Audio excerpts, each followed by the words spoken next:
Greenville Utilities strongly encourages you to follow the law and call NC 811. Even minor contact with the natural gas pipeline could cause a natural gas emergency. Before digging or excavation of any kind, North Carolina law requires you call NC 811. Please call at least 3 full working days in advance so all utility lines can be professionally marked prior to digging. Stay safe, avoid damages, and call 811 before you dig. Did you know time spent outdoors can help improve your children's health and bring balance to their life? The Outdoor Heritage Advisory Council invites you to join the Patch program. This program is for any child under the age of 16 and includes activities like fishing, hunting, and hiking. These are just one of the many ways you can earn the exclusive patches from the Outdoor Heritage Council. For more information on how to sign up and get your adventure started, visit outdoorheritage.nc.gov. For years, Callie Ann Phelps has been singing about Phelps Chevrolet. Phelps Chevrolet is the one for you. Low prices, service too. See the big dealer right away.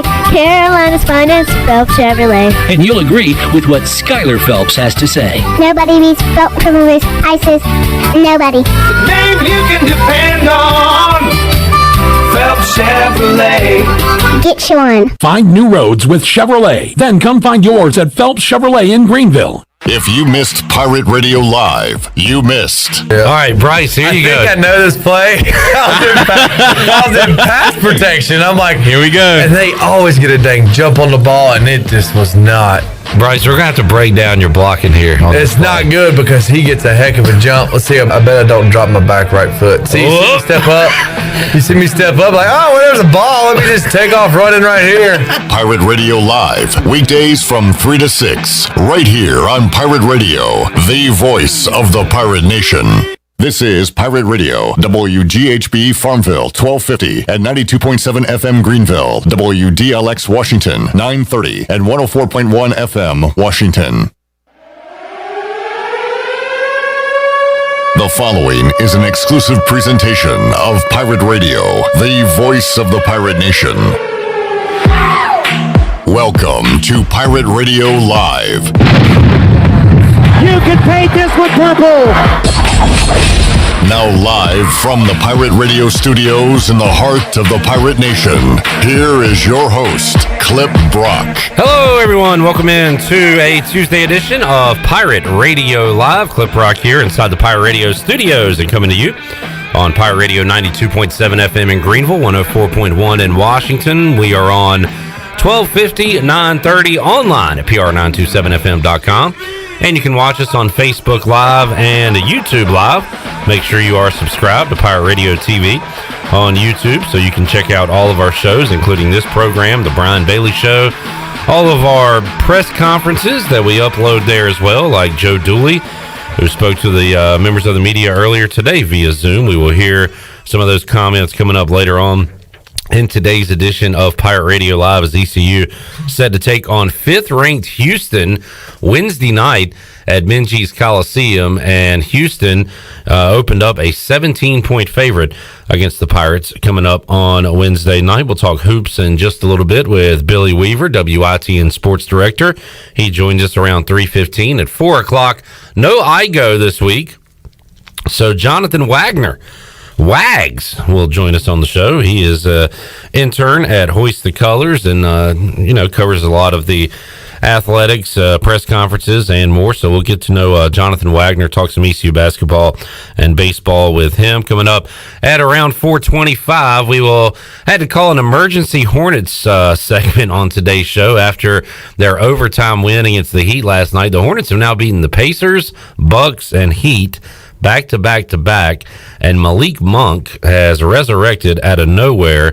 Had 36 last night for Charlotte, including the three-pointer that sent into overtime. Let's talk to Spencer Percy, look around the NBA, talk some Hornets basketball coming up in hour number 2. At 5 o'clock, we will talk to a former Pirate shortstop who is now a member of the staff. He is a graduate manager with ECU Baseball. Turner Brown going to join us on the Fixed NC Live line. We will talk about his playing career, what he did professionally in baseball, and talk about his role now with the 2021 ECU baseball team, and looking forward to catching up with Turner Brown.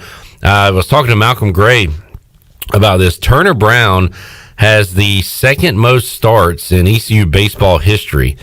And I think he's like ninth in at bats. Like, he played a ton of baseball at shortstop for ECU. And we'll talk to Turner coming up later on in today's program. And also Ariel Epstein, formerly right here in Eastern North Carolina at WCTI 12. She is doing big things right now. You can hear her on Sirius XM, on the MSG networks. Ariel has become the prop queen. We will talk some Super Bowl props with Ariel in our third hour as well. So we got a lot of guests to get to, a lot of topics to get to on today's show. We'll head over to the Shirley Rhodes news desk here in a moment and see what's going on news of the day wise. I'll tell you my top story of the day, and that is EA Sports will have a college football game once again. Now, before you get too excited, we don't have a date. We don't know what's going to be licensed as far as schools and players and all of that. All we do know is EA Sports is coming back to college football, and it will be on, I believe, the latest gen platforms, which is also bad news, which means I'm going to have to buy another PlayStation or whatever. Glenn, do you have the latest PS5, whatever it is? I haven't made the jump yet. No. I haven't made the jump quite yet. I mean, I feel like there's not enough games out, maybe. Like, and I also like to see if anything's going to break in the first 3 months of owning it. That way you don't have to go through the whole replacement process. Yeah, I understand. I feel like I got burned by, like, the Microsoft Red Ring of Death. Do you remember that? Yeah. With the Xbox 360? I've heard about that. I've never owned an Xbox. I've always been a PlayStation guy. So I like to see, and I kind of like to wait till the second version comes out, kind of. Yeah. You know, there's always like a smaller, slimmed down version that comes out. It says, for now, EA Sports is planning to move forward without rosters that include the names, images, or likenesses of real college players. Current NCAA rules prohibit athletes from selling their NIL rights while in college. Those rules could be changed at some point in the coming year, so we shall see. I've been saying for years, just put out a game and make it all customizable, kind of like the Doug Flutie video game that's out, where instead of like the East Carolina Pirates, there's a school called like Southeastern Carolina Raiders, and they're purple and gold, and you can customize everything. Just do that. Just give us the game, and I'll do the work if I have to. Do you remember the earliest sports games on the Super Nintendo that were like that? There was an NCAA basketball game. The one that looked like you were playing in space? Yes. So there was like a blue background? That one was fun because certain players, they just used whatever stats happened, right? Yeah. They were actual stats. So you'd have a guy on the end of your bench who went, 1 for 1 from deep the prior season, and he's automatic. He doesn't miss. He can pull up from half court. There's all sorts of glitches in that game. And then there was an NCAA football game that is similar to what you're talking about. You could customize the heck out of that game. I don't remember that. I remember making my high school. I remember making our rivals. I remember the old Bill Walsh college football, and it didn't have, like, if you played Notre Dame versus BYU, it would be South Bend versus Provo. Do you remember that? It was similar to that. It wasn't Bill Walsh's, but it was made. I think it was made by the same company that made the NCAA basketball in space. Yeah. NCAA basketball in space. That game tripped me out, man. That blue background, I still remember that. There's no fans, nothing on the side of the court except just a abyss of blue. It was great. All right, so there's the video game chatter. And again, this might not come out until 2022, 2023. It is some time away. All they did was drop an announcement today, and everybody got real excited. All right, Shirley, excitement time. Shirley, what is going on at the Shirley Rhodes news desk on a Tuesday? Well, we got quite a few things. Let's start with ECU stuff. ECU is opening as a 17-point home underdog against Houston for the game tomorrow night at 6 o'clock. So there's that. Very close to the number I said yesterday. And what was the number you said yesterday? I said 18.5. Ellerby had like 24.5. Okay, so yeah, you're right in the wheelhouse. So, and that number will go up, by the way. Okay, and also one piece of ECU news. You remember this name, Deshaun Amos. was trying to get on the team. He had signed with the Green Bay Packers back in 2019, kind of bounced around, was with the Texans for a little while, and signed to their practice squad. He is now back in Canada. He re-signed with his old team in the CFL, the Calgary Stampeders, of course. Awesome. Deshaun was a 2019 West Division All-Star. He played very well up in the CFL, so he is back up there. So congratulations to him.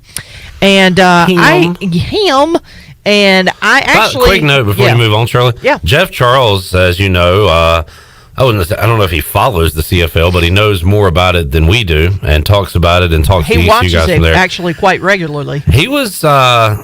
I think he was a bit concerned that there might not be a CFL following COVID. Remember that? I mean, they were having some because issues. they were having all sorts of financial issues trying to get it. The season got canceled. Right. They weren't sure they were going to get it started again. And I'm looking at their schedule. They have a preseason game scheduled for May 23rd. They've got the schedules out for the upcoming season. So that is a positive sign and good news for Deshaun Amos there. Yeah, it looks like the stuff as far as COVID and their vaccination rollout has been a little bit more smoother than it has been around here.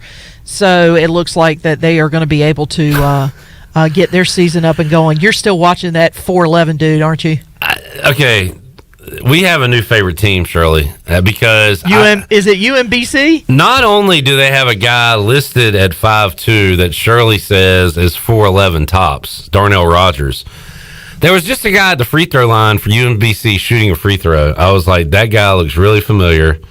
Do you know why he looked familiar? Because his name is Dmitry Spasiyevich, former Pirate. What? So, he just pulled down a rebound. So we have a new team to follow now, UMBC, the Retrievers, who are playing NJIT. You folks gotta check out. You gotta check out this guy. Darnell Rogers, listed at 5'2". He has got to be at best 4'11". And he's a baller. He's averaging 8 a game.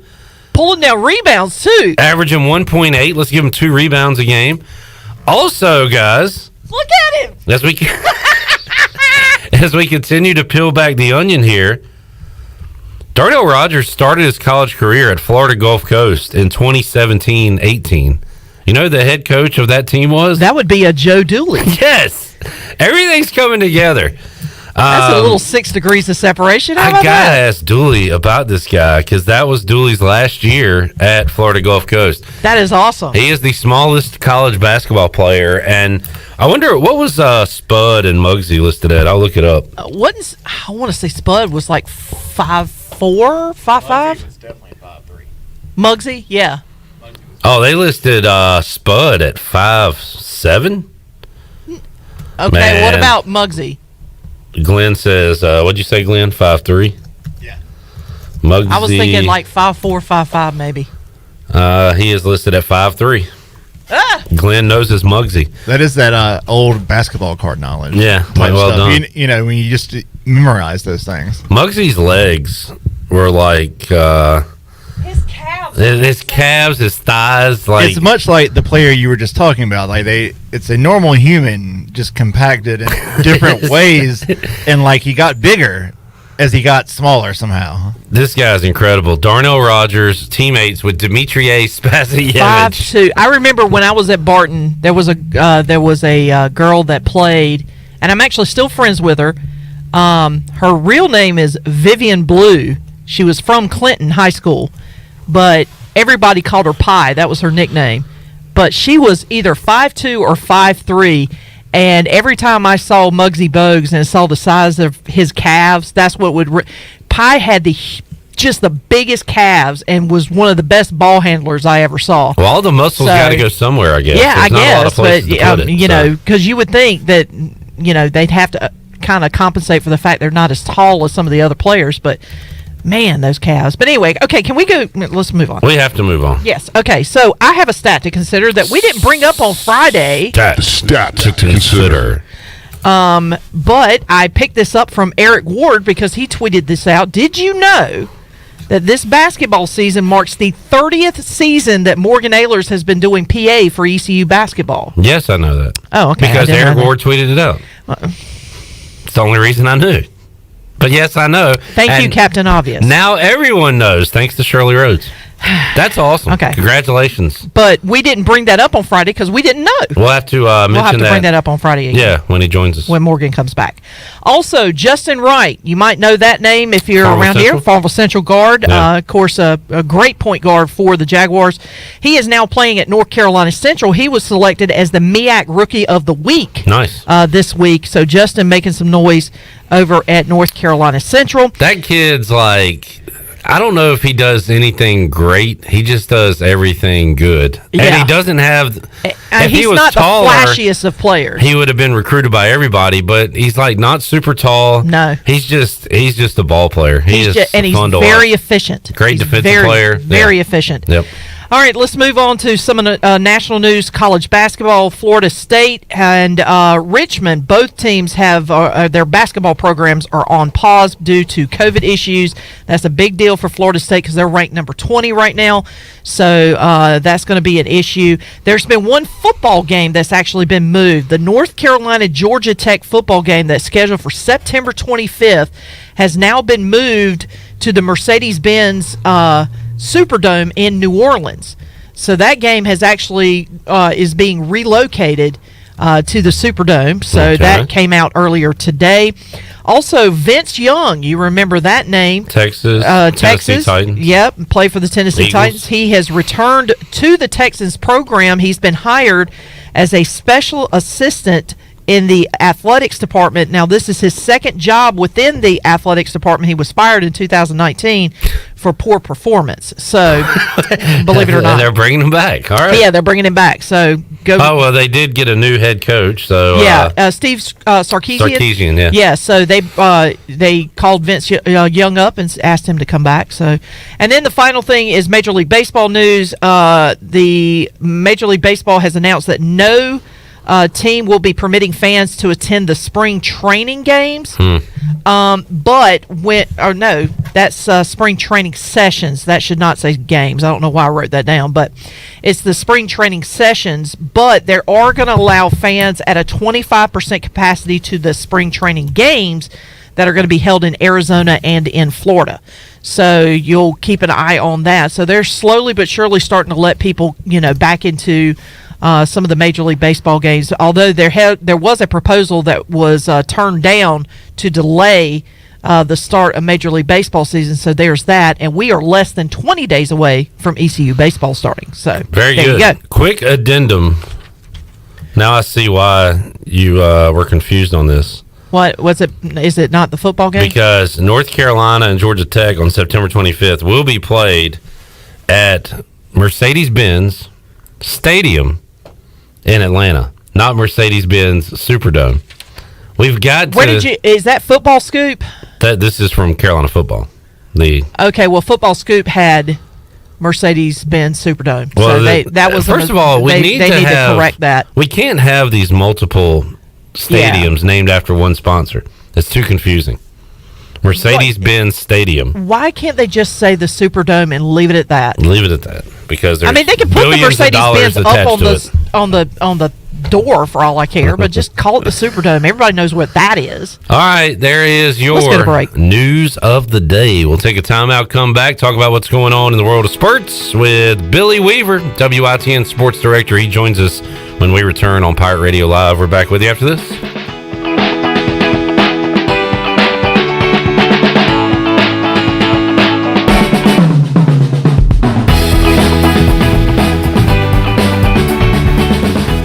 Wait up. Papa John's has a new stuffed crust. Oh, we did it. All our tweets, DMs, and carrier pigeons worked. This ain't just stuffed crust. This is Papa John's crust. Stuffed. Hey, Pirate fans, order the new Epic Stuffed Crust One-Topping Pizza for only $12. The new Epic Stuffed Crust Pizza is the MVP move for game day or any day. Place your order online at papajohns.com and sign up for Papa Rewards. Papa John's, the official pizza of the ECU Pirates. Hi, I'm Annalie Newhoff. And I'm Rob Campbell. And we are with CopyPro. We have been locally owned and operated here in Eastern North Carolina for almost 50 years. CopyPro is the leader in office technology. Does your business struggle with keeping printing costs low or producing professional documents? Here at CopyPro, total customer satisfaction is our #1 priority. We have a variety of solutions to help reduce your printing expenses and make your business more productive. Call us today at 1-800-682-6558 or online at copypro.net. CopyPro, we are the professional office systems people. Hey, Troy, have you heard about The Place? No, Jason, what place? It's The Place. It's Washington's newest restaurant on the waterfront. The Place is located in downtown Washington in the Harbor District with waterfront seating in the back. We're open for bistro-style lunches Tuesday through Saturday from 11 to 2 and elevated comfort-style dinners Thursday through Saturday 5 to 9. Plus Sundays, we have the best Southern brunch in town. Man, that's awesome, Jason. The Place sounds like the place to be. It is. We look forward to seeing you there. The Place in Washington, North Carolina. BMS Builders is your premier custom builder in Eastern North Carolina. With Blackwood and Mills Creek in Greenville, Dalton's Cove in Farmville, and Belmar and Ayden, these are just a few of the developments featuring BMS Builders homes. They can build the home of your dreams. Just ask Dr. Dennis Ross in Greenville or East Carolina football coach Mike Houston. They built their homes, and they can build yours as well. BMS Builders. Give them a call at 916-1578 for BMS Builders. Hey Pirate fans, this is Coach Joe Dooley. The physicians at Orthopedics East and Sports Medicine Center have been caring for all athletes at East Carolina for more than 35 years. Whether it's treatment for your sports injury or it's time for a joint replacement, Orthopedics East provides the latest in operative and non-operative orthopedic care, physical therapy, and diagnostic testing. For experience and professional services, call the folks at Orthopedics East at 252-757-2663 or visit them online at orthoeast.com. Go Pirates! This is Stephen Igo, publisher of HoistTheColors.net. Recruiting is the lifeblood of any college sports program, and no one devotes more coverage to the future of ECU athletics than Hoist the Colors. Want to know who's going to be the next Holton Ahlers or Jaden Gardner? We've got all the inside scoop on the Pirates' most talented recruits and top targets 24/7. Sign up now and get your first month of coverage for a single $1. HoistTheColors.net, the most reliable reporting on ECU athletics.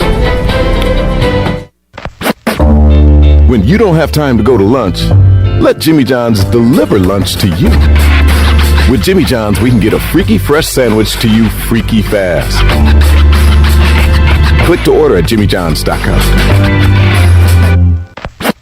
Dinner's great. It's one of your top 3 favorite meals. You just don't want to have to make it. Well, with Jimmy John's, you don't have to. Whether you live in a sandwich delivery zone or head into the store, you can always get a freaky fresh sandwich. Click to order at jimmyjohns.com. Got big dreams for your small business? You're not alone. The Gavigan Agency Insurance Services is a growing business too. That's why they work with Nationwide, the #1 small total business insurer in the U.S. Nationwide can help protect and grow your business so you can focus on making your small business dreams come true. Give the Gavigan Agency Insurance Services a call today at 252-756-1400. Nationwide is on your side. Nationwide Mutual Insurance Company and Affiliates, Columbus, Ohio. Subject to underwriting guidelines, review, and approval.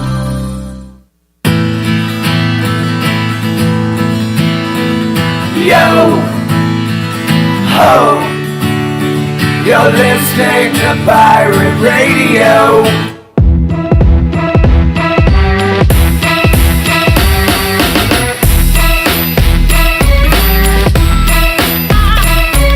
You're listening to Hour 1 of Pirate Radio Live. This hour is brought to you by University PC Care, your local tech support experts for all your personal and business needs. Visit universitypccare.com to learn more today. Now, back to the show. Welcome back. You've worked hard to start your business and are working even harder to make it successful, and that's why it's important to have a bank in your corner when you need them. As the business world throws you curveballs, Select Bank and Trust is here to be responsive to your needs. Select Bank's team of local bankers can make local decisions and cares about you, the customer.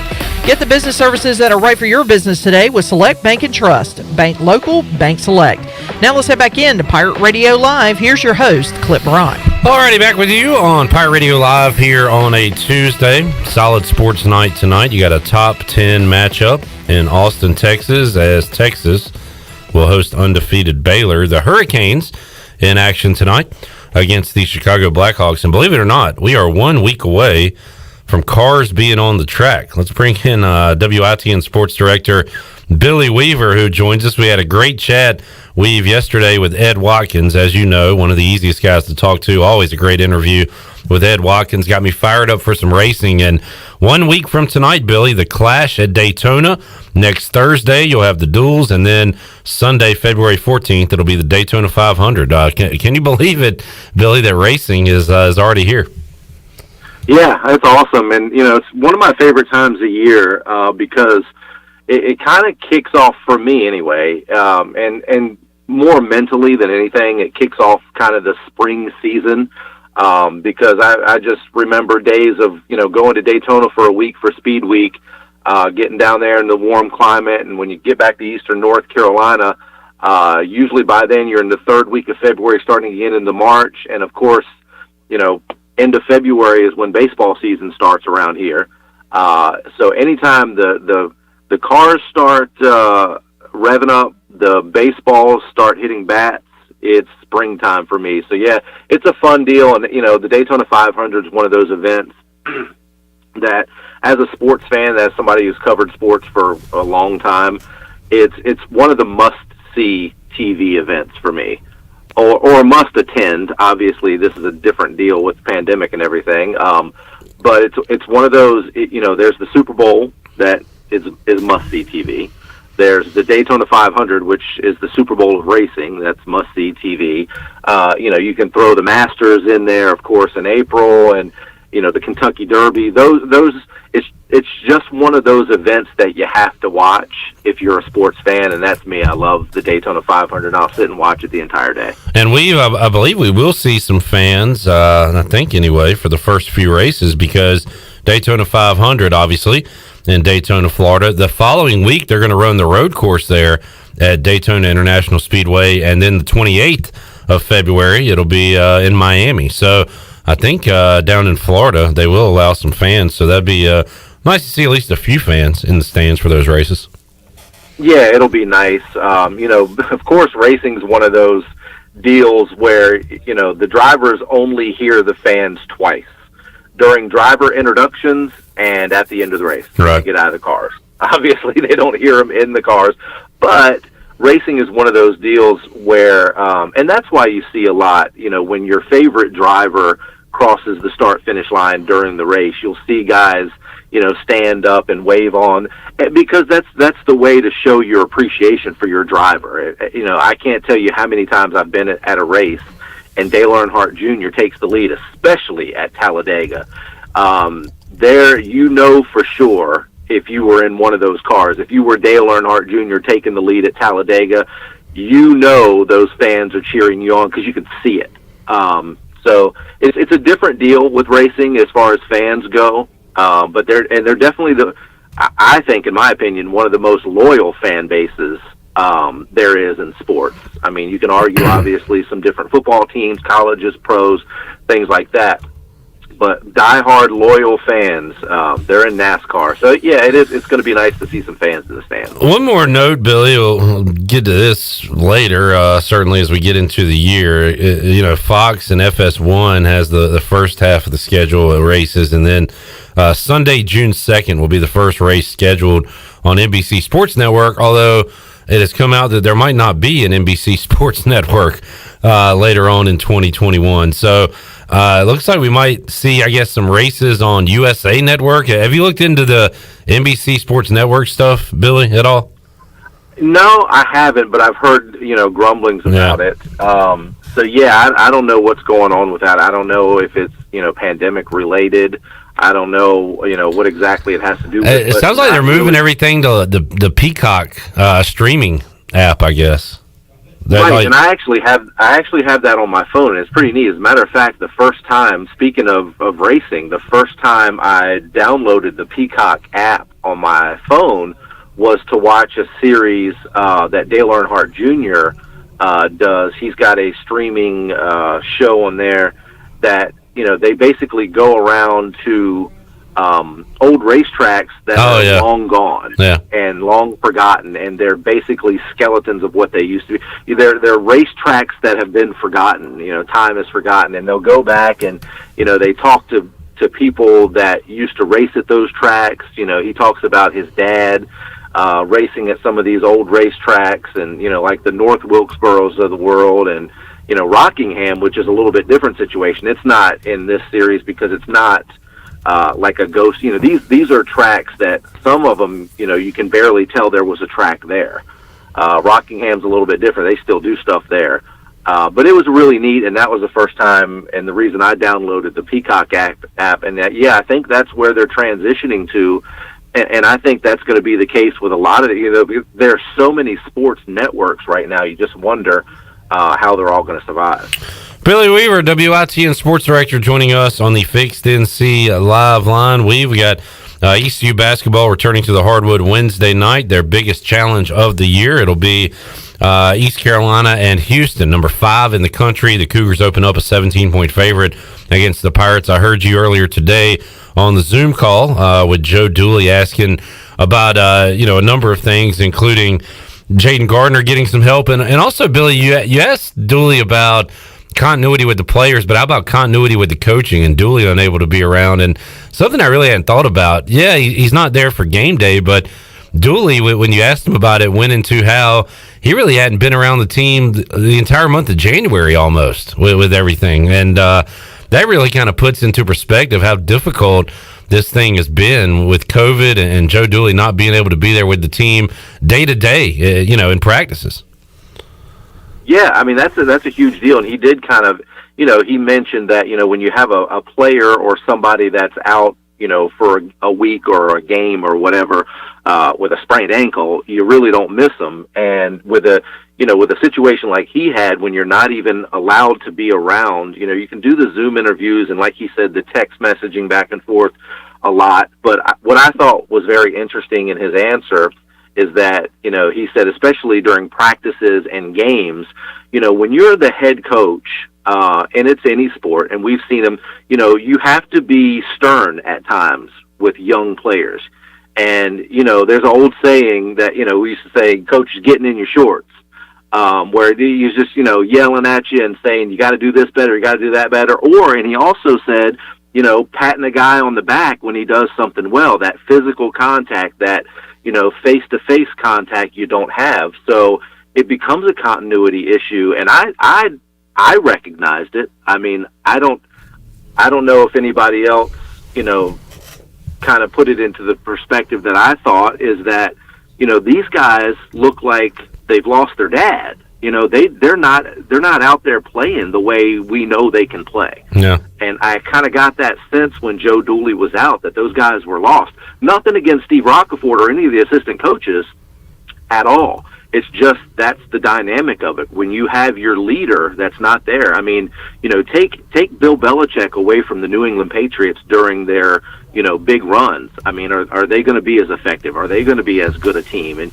you can take Mike Krzyzewski. I mean, even when he's had time away from the floor, those guys don't look like the Duke team under Mike Krzyzewski as they do under one of the assistant coaches. That's just the way it is. So I thought that was very interesting in his answer, and he was very candid about it. Duke, speaking of, losing a terrible one last night to Miami. That's an awful loss for the Blue Devils. North Carolina will be in action tonight against Clemson down in South Carolina. And I saw this last night, NC State women's team knocking off the number 1 ranked Louisville Cardinals. And I was reminded of the head coach of the Wolfpack, Wes Moore, and I had to look it up, and it was a span, and let me find the tweet because I had dates on it. Wes Moore was introduced as the head women's basketball coach at ECU, and it was in 2010. Let me get the exact date if I have it here.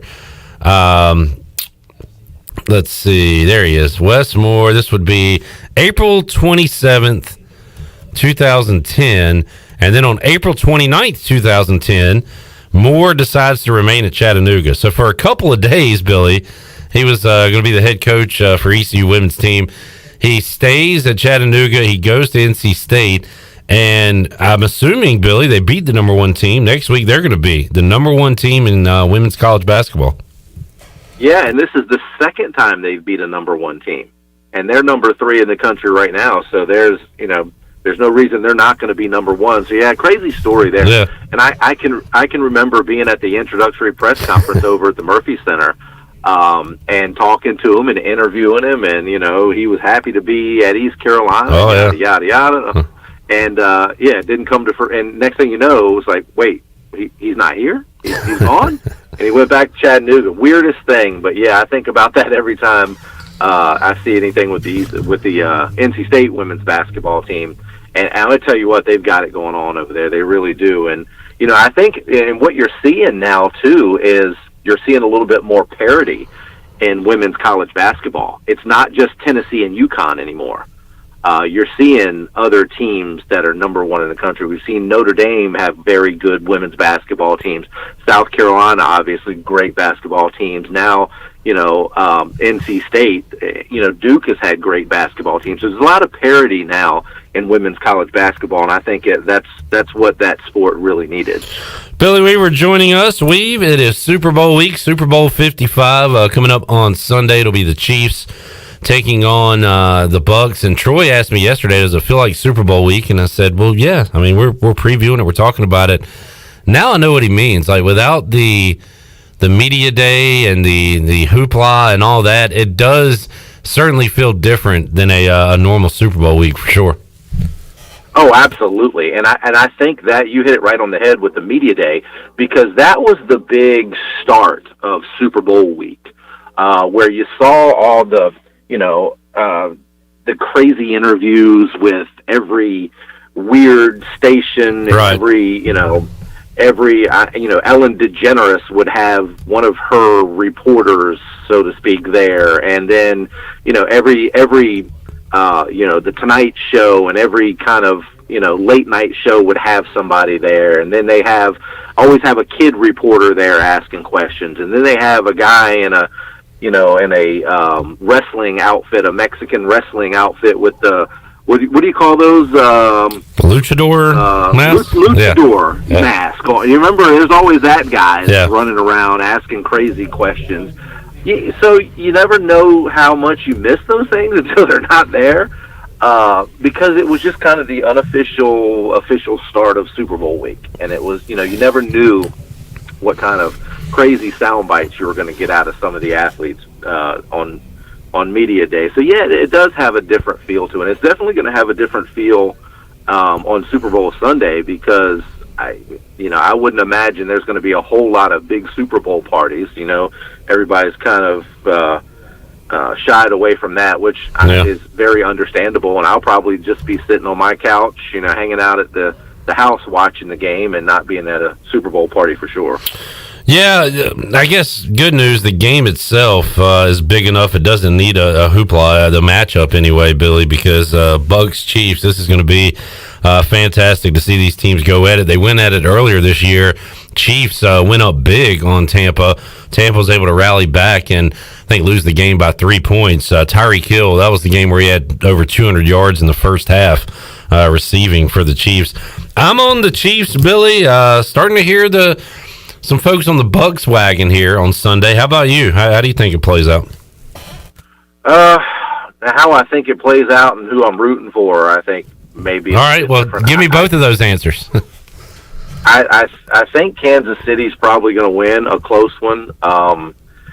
They're so talented up and down, and I think Mahomes is going to show you something with all aspects of his game, and of course, he gives you something in that quarterback position that you don't get from Tom Brady, which is a lot of mobility and creativity. Not to say that is not a slight whatsoever against Tom Brady, because I think he obviously is the GOAT, and he's there for a reason and deserves to be there. But I'm pulling for Brady. I'm pulling for Brady and the Bucs for a couple of reasons, and I don't know if I told you this before or said this, but, of course, Washington lost to who? Yeah, Tampa. Tom Brady and the Bucs, and I'm just, if my team loses to a team in the playoffs, I want to see that team go as far as they can, preferably win it all. So Not that it really puts a feather in the cap of Washington, but I don't know, just maybe psychologically for me, you kind of root for that team. It's almost like at the end of the game when you get beat by a team in the playoffs, you're like, good luck, guys, go win it all kind of thing. Right. So maybe there's a little bit of that, but the other part of it is that, I like to see guys that transcend sports and that do things that no one else has ever done, and it'll be a while before those things are topped again. I'm a big fan of, when Tiger Woods was in his prime and winning all these tournaments and Masters and majors and stuff like that. Whenever he was on the golf course, I wanted him to win. There are people that didn't like that, and there are people that will root against Brady because of that. Michael Jordan, I wanted to see him win as many titles as he could. Even LeBron James, I like to see greatness because I know that in 10, 20, 30 years, when I'm talking to grandkids, I can say, hey, I watched that guy play. I remember when he dominated the sport, and there hasn't been anybody since him. So for that reason alone, I'd like to see Brady win. And nobody thought that he would go to Tampa Bay and win a Super Bowl. They thought that it was the system. It was Belichick not being in New England, not having that head coach, not having that continuity together, and the Patriot way that he wouldn't win anywhere else. And he's kind of proven everybody wrong. Prove me wrong, Billy. I mean, think back to that last playoff loss for the Patriots against Tennessee. I mean, Brady looked really bad. He looked old. He looked like he didn't have it anymore.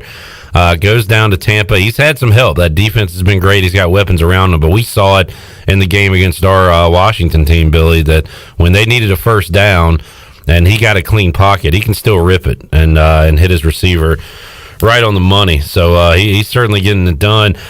Speaking of quarterbacks, I've been on the Matt Stafford train for a while. He will not be Washington's next quarterback. He is headed to L.A. in a big deal with the Rams. Jared Goff going to the Lions. That was that happened pretty quick. We were just talking about Stafford wanting to be out of Detroit, I think, like the beginning of last week or maybe the previous week, and then boom, he's dealt pretty quickly. Yeah, and you know what? That's the thing is when a guy like that goes on the market, obviously a very talented quarterback, and just kind of in a bad place in Detroit. I mean, who wins in Detroit? It's a tough place to play. It's a tough place to win. So I'm sure that, and like you said, it was kind of a quick deal, but I'm sure the insiders in the NFL and some of the the higher ups in a lot of these organizations kind of sensed this was a possibility. And good for LA for pulling the trigger on it quick and getting the deal done. I guess speaking of quick, Billy, relatively speaking, Sean McVay fell out of love with Jared Goff, pretty quick. I don't know when that decision was officially made, but we're talking about a guy that was, starting the Super Bowl a couple years ago. Yeah, I mean, that's it. It's a what have you done for me lately business. Yep. That's for sure. No doubt. And I think it might be a good, and that's the thing, is you never know what a change of scenery is going to do, because you had talked about how Tom Brady looked the year before in the playoffs, looked like he was an old man, but then, he goes down to Tampa Bay. I don't know, you get down in the sunshine, and hey, man, Stafford, you're going from Detroit to L.A., buddy. I mean, and you're going from New England to Tampa. Think about it. Yeah. You're going from dreadful winters to sunshine and bikinis, and that could change a old guy's attitude in a heartbeat. No doubt. Maybe that has something to do with it. Heck, we've seen it with our teams. I think about the playoff teams Washington's had, Billy, with Brad Johnson, in '99. Like, Brad Johnson, what's Brad Johnson got? And he lit it up. And then even old man Mark Brunell took Washington to the playoffs with a change of scenery. So sometimes, you change that uniform and get a new lease on life, and good things happen. It could be the case for Jared Goff. We'll see. I think Stafford and the Rams are a contender, though, for next season. Yeah, I think so, too. And, I think it could be one of those situations where it's good for both teams. Yeah, could be. We've thanks for joining us, man. What you got coming up this week on WITN TV? Well, we're going to keep an eye on tonight you had mentioned it a little bit, some ACC basketball. Carolina Hurricanes, we didn't mention that, man. The Canes off to a 5-1 start. Yep. They, you talk about going through some adversity and coming out the other side smelling like a rose. They had 5 players Did I lose you? I got you. Hello? Got you. Okay. I'm in my car, and every time I'm on the phone long, if the car is off, it switches to my phone. Yeah. So you talk about going through adversity. They had 5 players on the COVID-19 list, and Jordan Stahl, their team captain, was out for an extended period of time. They got him back, but they still had other players that were on the very good players with Martinook and a couple of those guys on the COVID-19 list, and they still were able to beat the defending Stanley Cup champion, beat the Lightning, and really play well. So I'm excited, to see some more Carolina Hurricanes action. This is a team that I think can definitely make a deep run in the playoffs. So keep an eye on them, and of course keep ticking the clock down to baseball season. That's going to be a lot of fun with ECU playing here, and I don't know, what is it, 17 days? Is that right? We're getting close. Looking forward to that. Got Turner Brown coming up later on in the show. He is now a graduate manager, so we'll be talking to him and Canes Blackhawks tonight. Shirley, you got something before we let Billy go? Yeah, I wanted to ask you, Billy, since you are the, I guess you could say, our quintessential NASCAR guru around these parts. I wanted to get your thoughts. A guy by the name of Pitbull, Mr. 305, is now a co-owner of one of the cars in NASCAR. NASCAR has always wanted to broaden their horizons as far as drawing in, more fans and more eyeballs to the sport. What do you think a guy like Pitbull can bring to the table as an owner in NASCAR? Well, he's going to bring name recognition, and I think, a guy like Michael Jordan getting into NASCAR really kind of opens some eyes, and it's one of those deals where you've seen celebrities, from other and people from other sports and other entertainment businesses and things like that. Look at that and say, you know what? That's something that can be. It's more achievable to be an owner of a NASCAR team than it is to try and buy an NBA franchise or an NFL franchise or even a Major League Baseball team or something like that. That takes big time money. NASCAR is still a big money sport, but you can get into NASCAR if you're a celebrity that's got pretty deep pockets, and it could be very lucrative. And I think once Michael Jordan jumped ship and got into the NASCAR scene, I think that opened up some eyes for a lot of people, and I think you're going to see a trend of even more people like that getting into NASCAR. I think it's only good for the sport. It will definitely put more eyes on the sport for sure. Okay, because I knew that Michael Jordan was going to eventually, make that foray. It's, because of the fact that he grew up in North Carolina. NASCAR has deep roots in the state of North Carolina, so it wouldn't be too much of a stretch for Michael Jordan to get involved. But Pitbull is not exactly the type of person, when you think of a co-owner of a NASCAR team, he kind of comes almost out of left field when you think about it. And so I don't know. It just kind of caught me off guard when I saw that he had gotten into NASCAR, even though he has openly admitted he's a big NASCAR fan. But it just seemed like a natural transition with Michael Jordan as opposed to a guy like Pitbull. And I didn't know, just from your perspective, because, maybe not a lot of folks know who Pitbull is, but he does have a tremendous following, and they follow whatever he does. So if he forays into NASCAR, it was going to bring a whole different a genre of folks, coming in and taking a look at the sport. Well, absolutely. And, we're in an age, though, that with entertainers and even people like YouTubers and, guys like Mr. Beast and people like that, what people like that want to do is they want to expand their brand. Even LeBron James. Yeah. LeBron James is not a basketball player anymore. He's not, or should I say, not just a basketball player anymore. LeBron James is a brand. And when you want to expand your brand, Michael Jordan is a brand. I mean, literally, he is a brand. They have the Jordan brand. Yeah, of course. He literally is a brand. Yeah. He invented the brand. Right. And that's the thing, is if you want to expand your brand, you need to get into different avenues. You need to get out of your comfort zone a little bit. And I think that may have been part of the strategy for Pitbull. Obviously, a guy that knows some NASCAR and has been around it. And you got to remember, down in Miami, there's Miami Homestead Speedway. He's a Miami guy. He's a Florida guy. And with the Daytona 500, these first 3 weeks is going to be right up in his wheelhouse. And that will bring a different audience to NASCAR as well, too. So I think, like I said earlier, I think it's a great move for him, obviously, and I think it's good for NASCAR as well. All right, Weave, good stuff, man. Thanks for joining us today. Have a great rest of your week, and we'll talk to you again soon. All right, man. We'll see you guys. Billy Weaver, WITN Sports Director, joining us on the Fixed NC Live line to get you going on a Tuesday edition of Pirate Radio Live. We'll take a timeout as we go to break. Just saw that LaMelo Ball has been named, really stretching this out here, Rookie of the Month. LaMelo Ball, Eastern Conference Rookie of the Month. The Hornet is the front runner to win NBA Rookie of the Year. Who would have thought that particular Ball brother would be the one that would be making as much noise in the NBA? We heard so much about Lonzo, and there was kind of the youngest kid he could be the best. But then again, when it comes to the balls, you don't really believe anything you hear, because it's usually the VAR ball shouting it. Yeah. And it's all nonsense.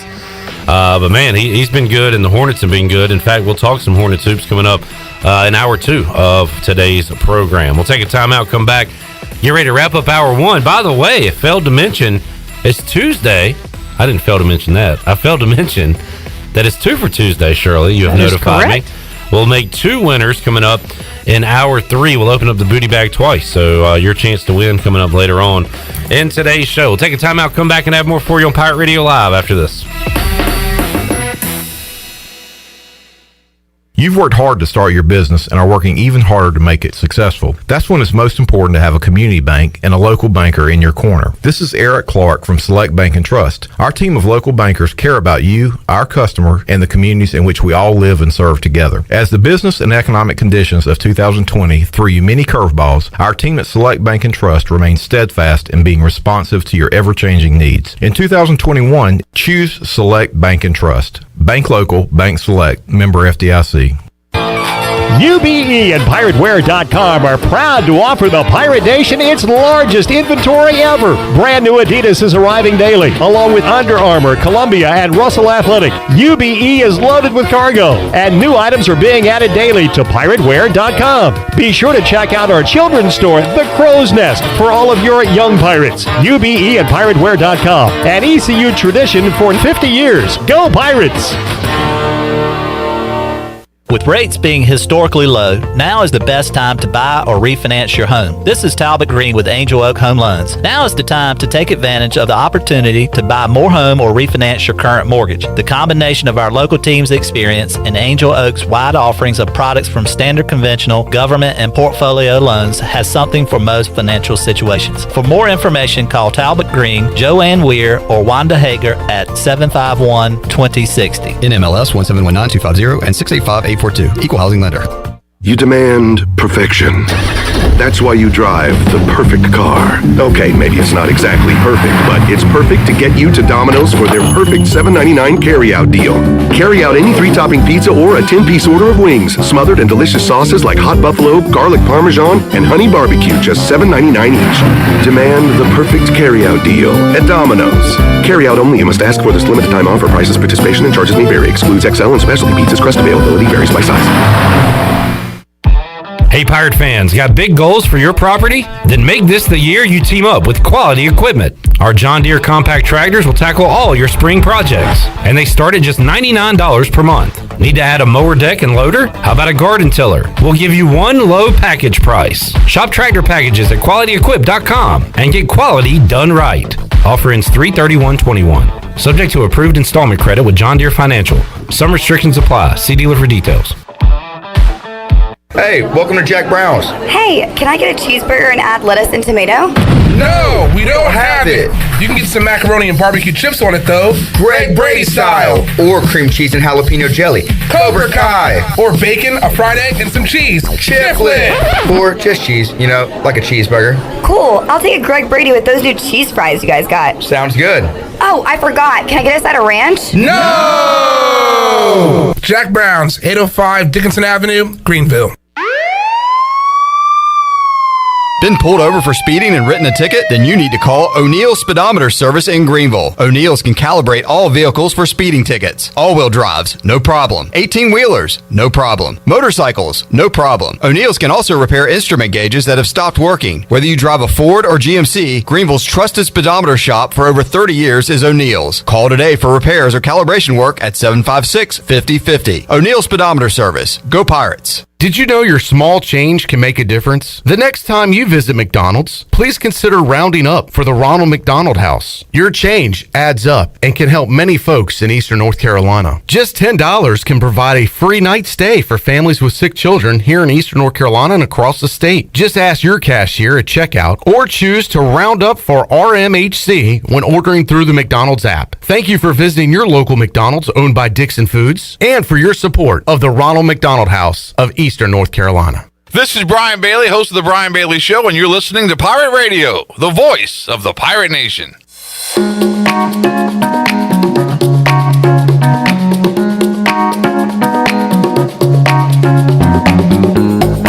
You're listening to Hour 1 of Pirate Radio Live. This hour is brought to you by University PC Care, your local tech support experts for all your personal and business needs. Visit universitypccare.com to learn more today.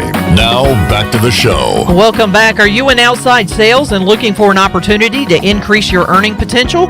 CopyPro has been in Eastern North Carolina for over 45 years and continues to grow each year, and they are in need of more sales professionals with a desire to potentially make a six-figure income. Do you have what it... Do you... Oh, man. What is... Shirley is tickled. Oh. My train of thought just jumped the tracks. There are no survivors. Do you have what it takes? Do you have what it takes? Visit copypro.net today. Boy, oh boy. You can't submit your resume and to learn more. You can't use the "it's Friday" excuse on this one. It's only man. Tuesday. Oh, it's over. It's over. I got tickled now. CopyPro. Oh, CopyPro. I am so sorry. This is what happens every once in a while. I'll watch something funny, and then I'll screw something up, and then I'll start. Shirley has lost her mind. It was bound to happen. This is why I can never be in television. Just because if you screw up like this... Is the Shirley cam on? The Shirley cam is on. Oh, good, yeah. Oh, I'm in tears because I'm laughing. No, seriously, you know me. You've seen me get tickled, and I just can't. I can't keep it under control. Once I cross that line, it's over with. Every now and then we watch the news bloopers, Shirley. Oh, those are my favorites. In Studio B, and you just had your very own there. Yeah, screwed that up. I'm sorry. All right, coming up tonight in college basketball, you got a lot of top 25 action. I mentioned earlier probably the headliner will be in Texas as the Longhorns take on Baylor. Baylor 16-0, number 2 in the country on the road tonight in Austin. Number 24, Purdue is at Maryland. Iowa will host Michigan State, Tennessee at Ole Miss, West Virginia at Iowa State, Kansas State at Kansas, Penn State at Wisconsin, and Illinois at Indiana. No American action tonight. Last night, Memphis took it to UCF, beat them 96-69, so a blowout last night in the AAC. Coming up on Wednesday night, it'll be ECU, and that is a 6 o'clock start. I'm saying night, which usually means 7 or 8. Usually these games tip off at 7, but ECU and Houston going to tip off 6 o'clock on ESPN Plus on a Wednesday night. We got some Joe Dooley comments we'll run if we have time today. If not, we will run those coming up tomorrow on the show. We got to take another break here because we have to get to our hour number 2. That also means we're that much closer to Shirley reading another ad, which I'm very excited about. No, it was that moped video I watched in the break. That was pretty funny. And for some reason, when I messed up the line, do you have what it takes? My mind went, I just flipped head first over the figuratively handlebars. fell off the moped. I figuratively fell off the moped. All right, she's back on the moped. We're going to regroup. Hopefully I don't hit the brakes that hard this time. Coming up in just a little bit, we will talk to Jonathan Wagner with Hoist the Colors. No Stephen Igo this week on Pirate Radio Live, so Wags will be filling in at 4 o'clock. Got him on the way. Got Spencer Percy talking Hornets in hour 2. Turner Brown, former Pirate, joins us at 5 o'clock. And Ariel Epstein will talk Super Bowl 55 coming up around 5:30. We got a lot to get to on Pirate Radio Live. More to go after this.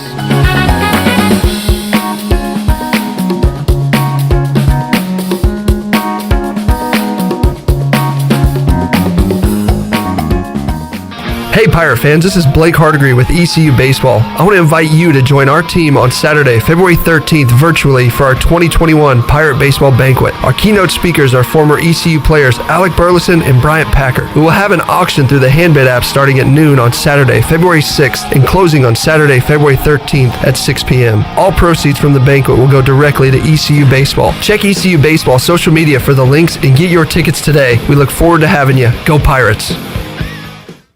It's bow time. There's something special about the first bite of a Bojangles Cajun Filet biscuit, like an edible alarm clock that slaps you awake with bold Cajun flavor.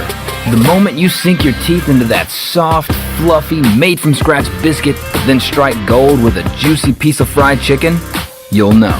Nothing beats the first bite, except the second first bite. Get a Cajun Filet biscuit combo for just $4.99. It's bow time. Your CBD store in Greenville has the highest quality CBD products in the country. Your CBD store is the first and only brand that carries USDA certified organic products such as gummies, honey sticks, and high absorption water-soluble liquids, which are all made in the United States. They even offer products for your pet. The educated staff will help you answer any questions, and you can stop in anytime to get a free sample. Your CBD store, locally owned and operated, open Monday through Saturday, 10 to 6, right beside Duck Donuts in Greenville. You don't need a big meeting. You don't need a birthday. You don't need any excuse at all. You just need to love subs. Times 12. Order the Jersey Mike's catering box today. Jersey Mike's. Be a sub above.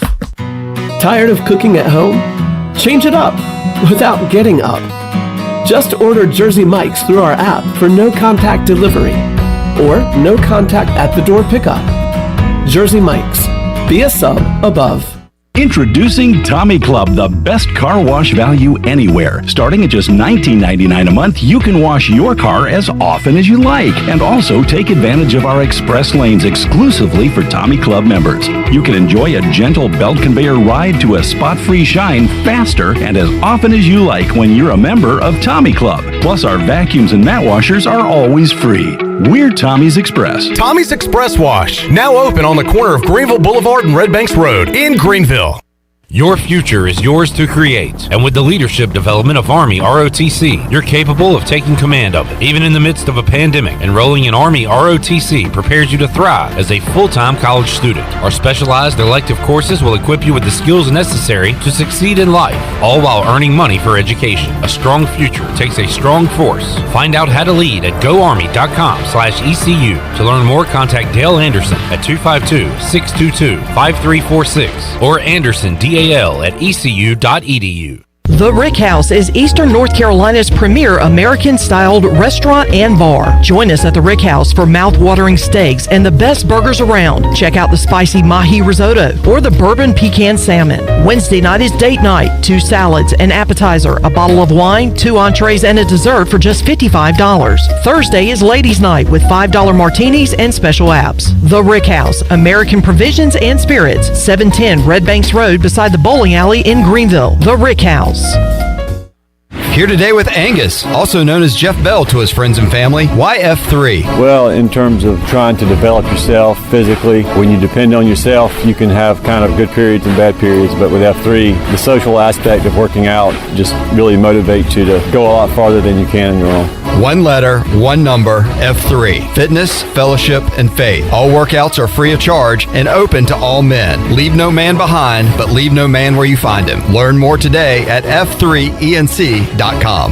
This is Pirate Radio, WGHB Farmville, W224EI Greenville, WDLX Washington, and W281CH Washington.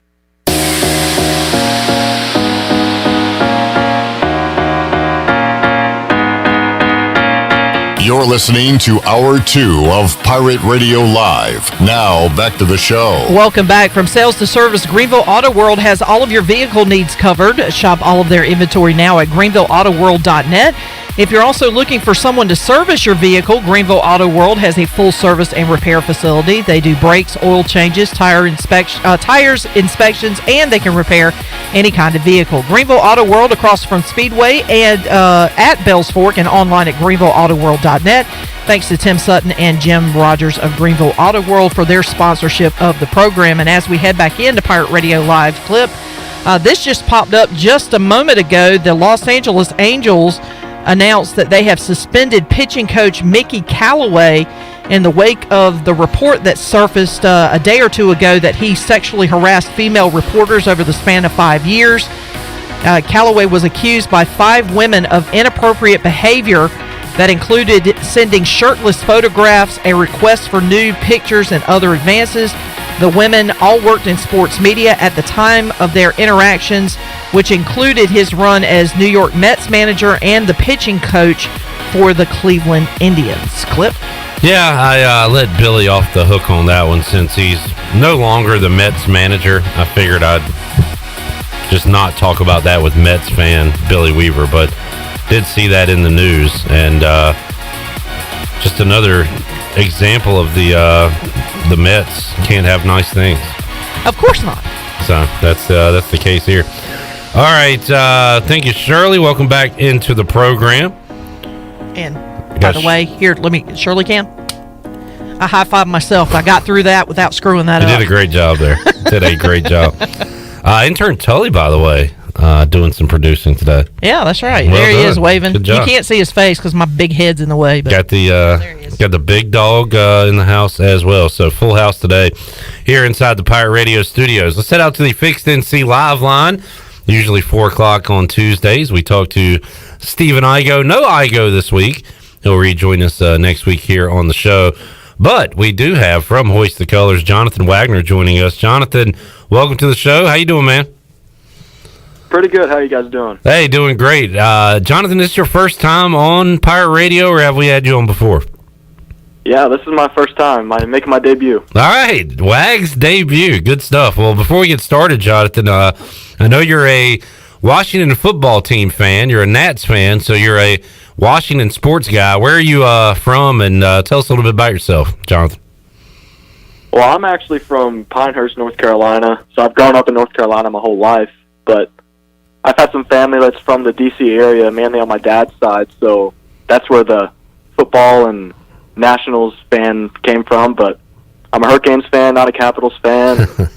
I'm in my last semester at ECU right now. All right, good deal. And interning over at Hoist the Colors. And if you have seen the Zooms that are put out with ECU basketball, baseball, football, you've probably seen Jonathan Wagner. And let's start with I guess your latest article. I just saw, Jonathan, on Hoist the Colors, and it's about Alec Makaravich. And he's a guy that Ronnie Woodward and I brought up yesterday, and I guess we keep talking about him because Cliff Godwin spoke so highly of him during media day, that a utility guy, a guy that can do a lot of different things. And again, like Cliff Godwin says in the article you wrote, he might not start opening day, but he'll be a factor at some point this season for the Pirates. And that's kind of Cliff Godwin's MO, bringing in guys that are very versatile, that can do different things.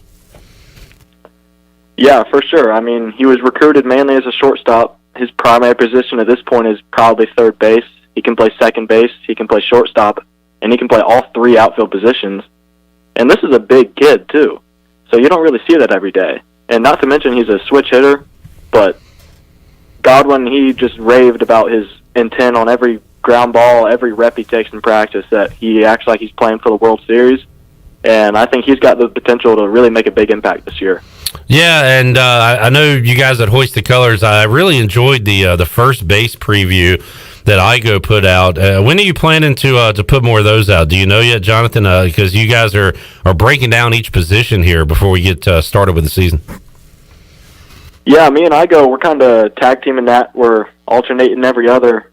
But we have the shortstop preview set to run tomorrow. Okay. And then third base on Friday, and then we kick off outfield and pitching next week.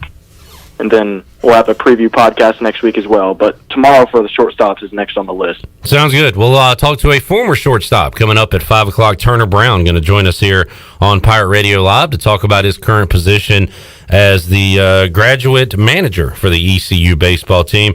Wags, Pirates are expected to be really, really good in 2021.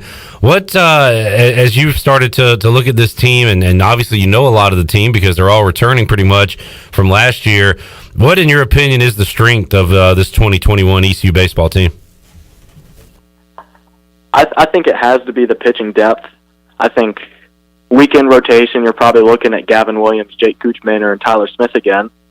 And then in the back end of the bullpen, Cam Colmore, Matt Bridges, C.J. Mayhew, who came on big last year, Garrett Saylor.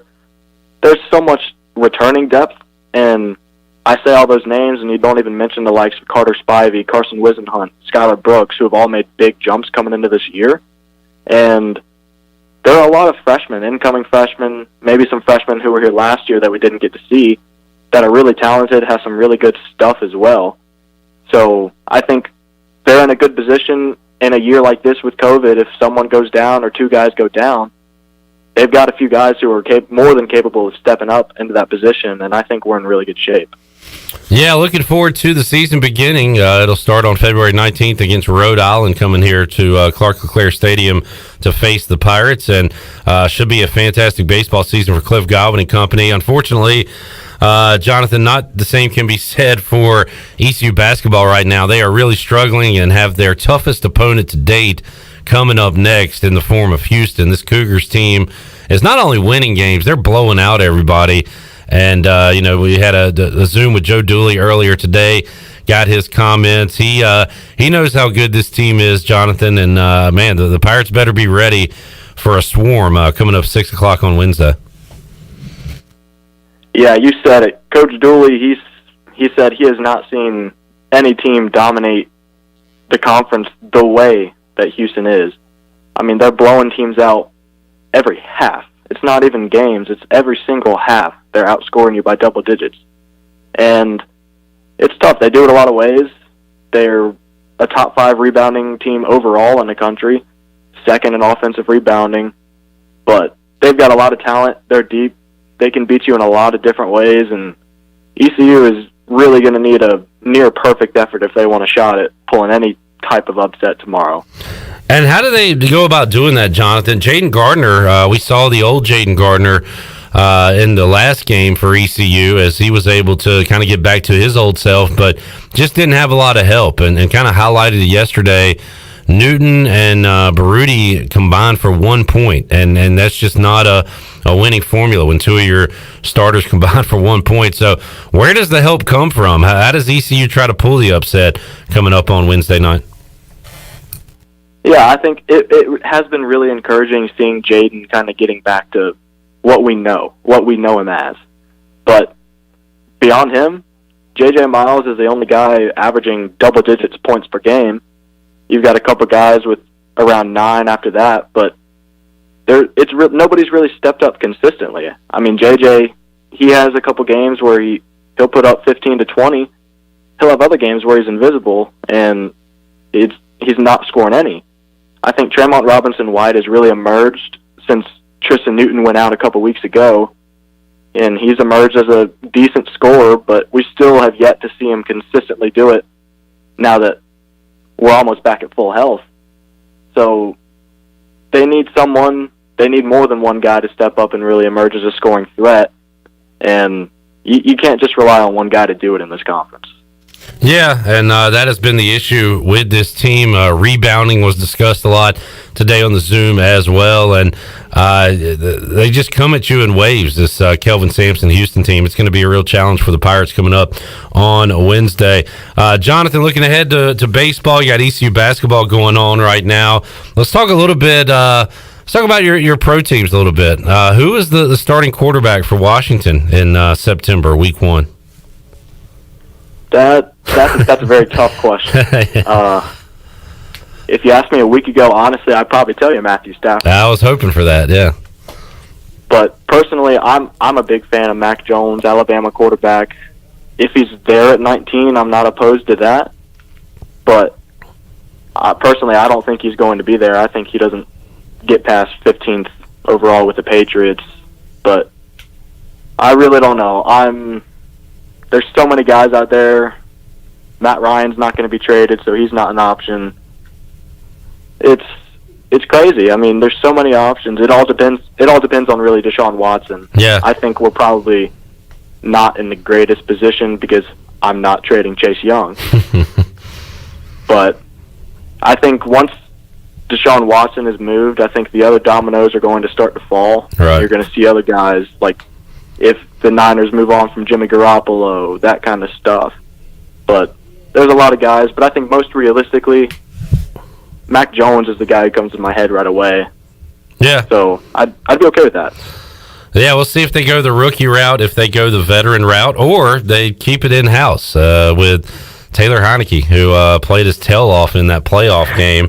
And I think we'll get at least a shot. I'd love to see him back on the roster. I don't know if I want him starting each and every week, Jonathan, but it gave us a lot to be excited about for that one night anyway.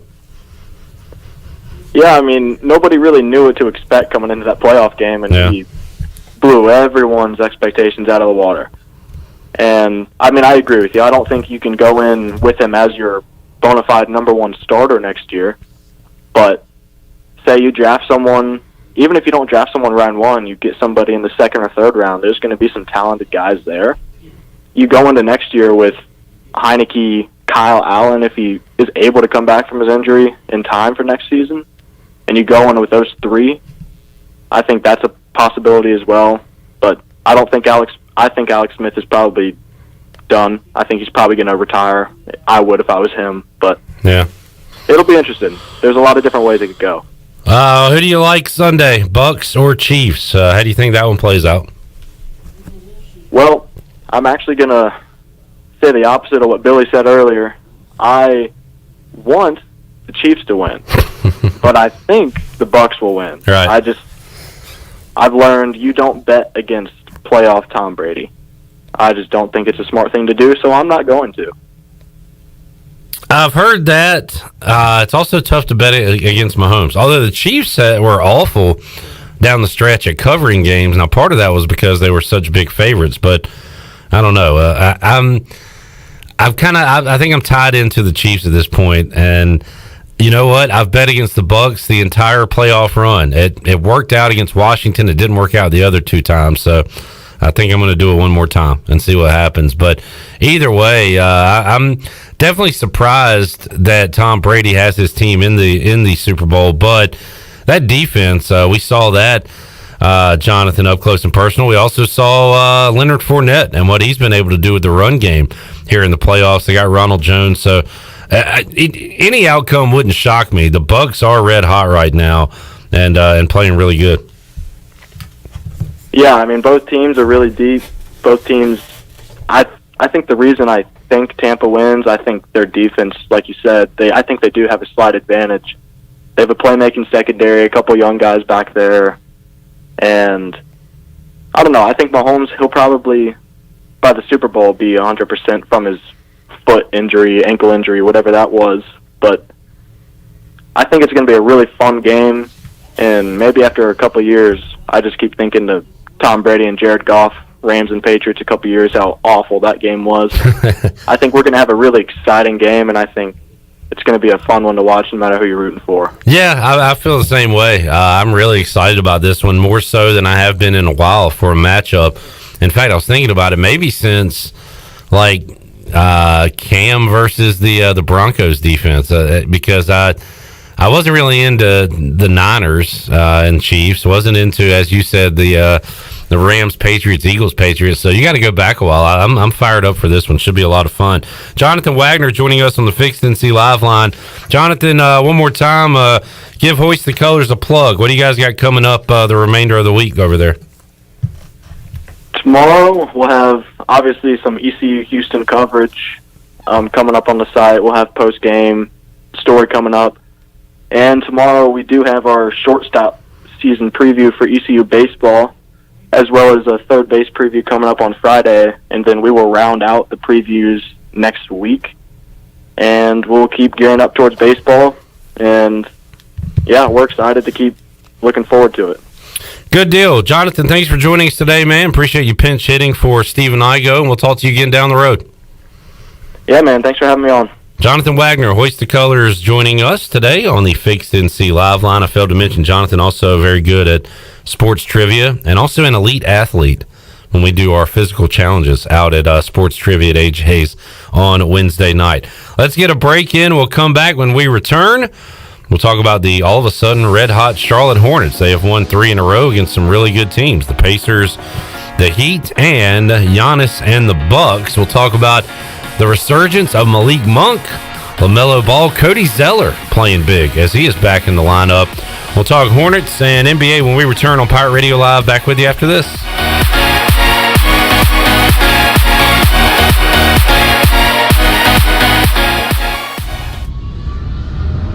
Have you heard the news? American Airlines is back and has resumed service at Pitt Greenville Airport. Reservations are available now at aa.com. Whether you're flying for business or for pleasure, enjoy the friendly convenience of flying from your local airport to get you where you're going and then home again safely. For your next trip, remember, American Airlines is back at PGV. Book today at aa.com. Pitt Greenville Airport, where the Pirates fly.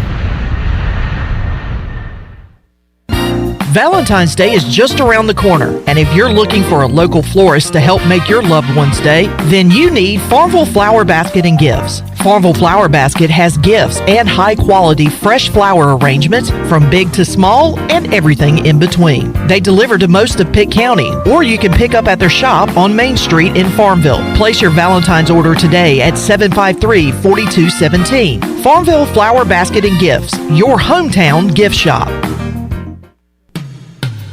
Hello, this is Michael McGraw from Orthopedics East and Sports Medicine Center of Greenville. We offer a variety of services including arthroscopic surgery, sports medicine, carpal tunnel and general orthopedics, fracture care, total joint replacement, physical therapy, and on-site MRIs. For experienced professional medical care, visit our office on W.H. Smith Boulevard in Greenville and online at orthoeast.com. Orthopedics East providing services to ECU and Pitt County athletics for over 35 years. Go Pirates! Great food, great atmosphere, and great service is Ottavola Market Cafe. Ottavola is simply a restaurant that focuses on that, being a great restaurant. There's something for everyone at Ottavola. The menu offers a variety of great choices like pastas, pizzas, sandwiches, soups, salads, and seasonal rotating selections. Lunch or dinner, Ottavola is always the right call. Call ahead and get Ottavola to go, or stop by the bar for a drink with friends. It's simple. Come and eat at Ottavola Market Cafe, Red Banks Road next to Food Lion, and OttavolaMarket.com. Ottavola, Pirates supporting Pirates. There's no better time to drive away with a quality pre-owned car, truck, or SUV from Greenville Auto World. Greenville Auto World is your authorized rough country dealer. We specialize in lift and leveling kits along with custom wheel packages. Whether you're looking for ground clearance or enhancing the appearance of your vehicle, trust our team for your off-road experience. Greenville Auto World, 3840 South Charles Boulevard across from Hardee's at Bell's Fork, or online at greenvilleautoworld.net. Warren's Hot Dog Pizza, homemade lemonade. Hey Pirate Nation, Warren's Hot Dogs 2 locations are open for business in Greenville and Chocowinity. Both locations have drive-through windows, so stop by today for hot dogs, pizzas, subs, apple and peach turnovers, homemade lemonade, and breakfast in Chocowinity, featuring homemade cheese, ham, and chicken biscuits, plus sausage dogs and more. Warren's in Greenville across from Ron Ayers Motorsports and in Chocowinity next to the fire department. Warren's Hot Dogs. Want some? Get some. You've worked hard to start your business and are working even harder to make it successful. That's when it's most important to have a community bank and a local banker in your corner. This is Eric Clark from Select Bank and Trust. Our team of local bankers care about you, our customer, and the communities in which we all live and serve together. As the business and economic conditions of 2020 threw you many curveballs, our team at Select Bank and Trust remains steadfast in being responsive to your ever-changing needs. In 2021, choose Select Bank and Trust. Bank local, bank select, member FDIC. Here today with Gazelle, also known as Brad Bagley to his friends and family. Why F3? Well, I've been doing F3 for 5 years now, and it's just become part of my routine. I started out thinking that I was in shape, didn't realize how out of shape I was until I came out here, and now these guys are just good friends, and I can't imagine life without them now. One letter, one number, F3. Fitness, fellowship, and faith. All workouts are free of charge and open to all men. Leave no man behind, but leave no man where you find him. Learn more today at f3enc.com. Pirate Radio. I'll listen to you guys all the time, especially when it's coming up to game week with the Pirates, and I assure you I'll be listening to Pirate Radio at some point during the fall this year. The voice of the Pirate Nation.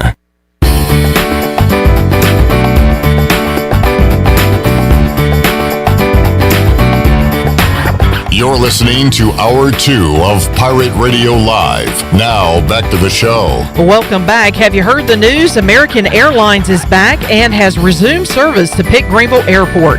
Reservations are available now at aa.com. Whether you're flying for business or for pleasure, enjoy the friendly convenience of flying from your local airport to get you where you're going and then back home again safely.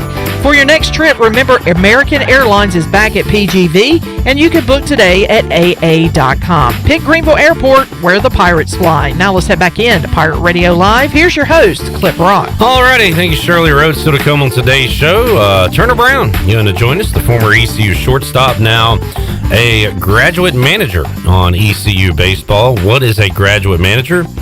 We'll find out, because Turner Brown will tell us coming up in just a little bit. That's coming up at 4 o'clock, or at 5 o'clock rather. At around 5:30, we will talk to Ariel Epstein. You can hear her on Sirius XM. She's on MSG Networks, and we'll talk to the prop queen about the Super Bowl props coming up for Sunday. So all that's still to come on today's show. Right now, we'll talk a little hoops, the association, the NBA. We'll talk Hornets basketball with Spencer Percy from Buzzbeat Podcast. He joins us on the Fixed NC Live line. Spencer, how you doing, man? Doing well. Better after last night, 3-game winning streak, so can't complain. How are you? Doing great. Had to call to order an emergency chat with Spencer Percy after the win last night and after the 3-game win streak that you mentioned. And Spencer, the Hornets have done it. They've got me excited again, and that's pretty natural to do when you beat Indiana, Milwaukee, and Miami back to back to back. We're talking about some good teams, and Hornets have looked great during the stretch. I guess we got to start with Malik Monk, who I wrote off the last time we talked 2 or 3 weeks ago. I think you were about ready to do the same. What in the world has happened with this resurrection of Malik Monk lately? Well, as we talked about a few weeks ago, too, you're right. I was ready to, this is kind of it for Malik. This is the crossroads. But knowing that, the wing rotation on this team is going to be unpredictable all year between the Martin twins, between Malik Monk. We saw Jalen McDaniels a little bit early in the season. So you knew Malik was always going to get a chance, and he's come in and taken advantage of it. He looks to me in really good shape, which has been an issue from him, whether it be injuries or his suspension last year. I mean, he really is in pretty good athletic shape. He's got a bounce to his step. His first dribble looks good. So, and he's just seeing a huge basket. I mean, that's really the story here, right? I mean, he's shooting 13 of 26 from above the break threes so far this season, and he's 5 of 7 from the corners. So that's well above 50% total.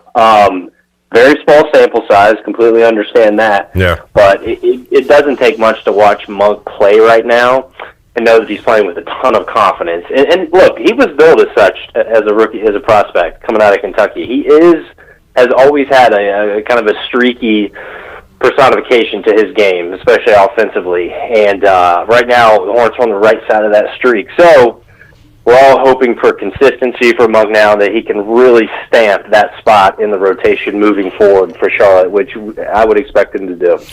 36 last night, was 9 of 13 from deep and hit the three to send it into overtime, and the Hornets really dominated in overtime, outscored Miami 16-8 to pick up a 129-121 win. So the Hornets are now 10-11 on the year, but again, riding this 3-game win streak. And how about the performance against the Bucks on Saturday, Spencer? Charlotte gets down 10-0 in that game and ends up making a nice rally and pretty much leading throughout. I guess Milwaukee would kind of chip away at it, got a lead late, maybe up by 3 or 4, but the Hornets were kind of in control of that thing, were able to win it down the stretch, win a tight ball game against a good team.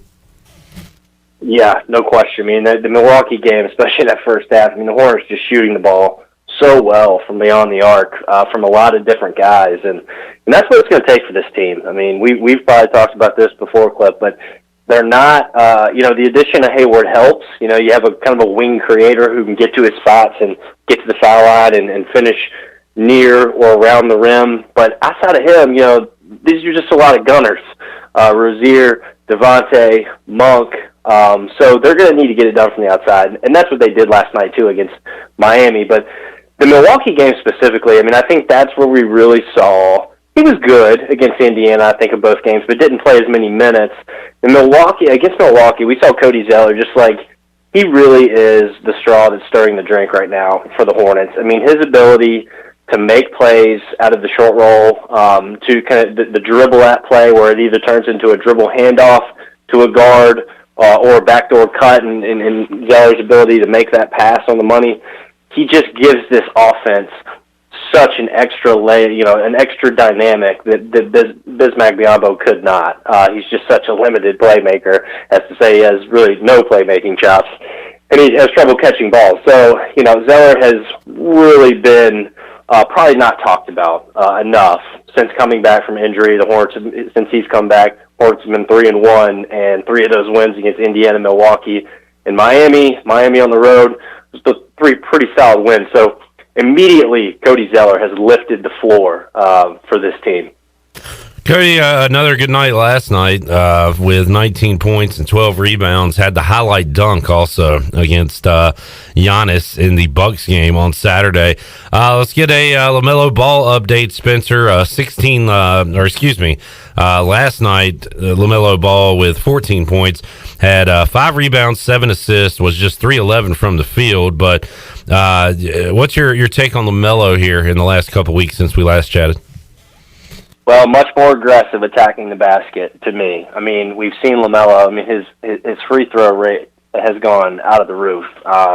He's getting to the line regularly, whether that be in transition, getting all the way to the rim, keeping the dribble alive for a few more, or in the half court. We saw him attack a few different matchups last night. We saw him take it right at Bam Adebayo a few times. Learned the hard way on one of those, but also drew a foul on another getting to the line. So he is not scared at all to drive the basketball, and that's something that I thought early in the season, like he's so anxious to pass it.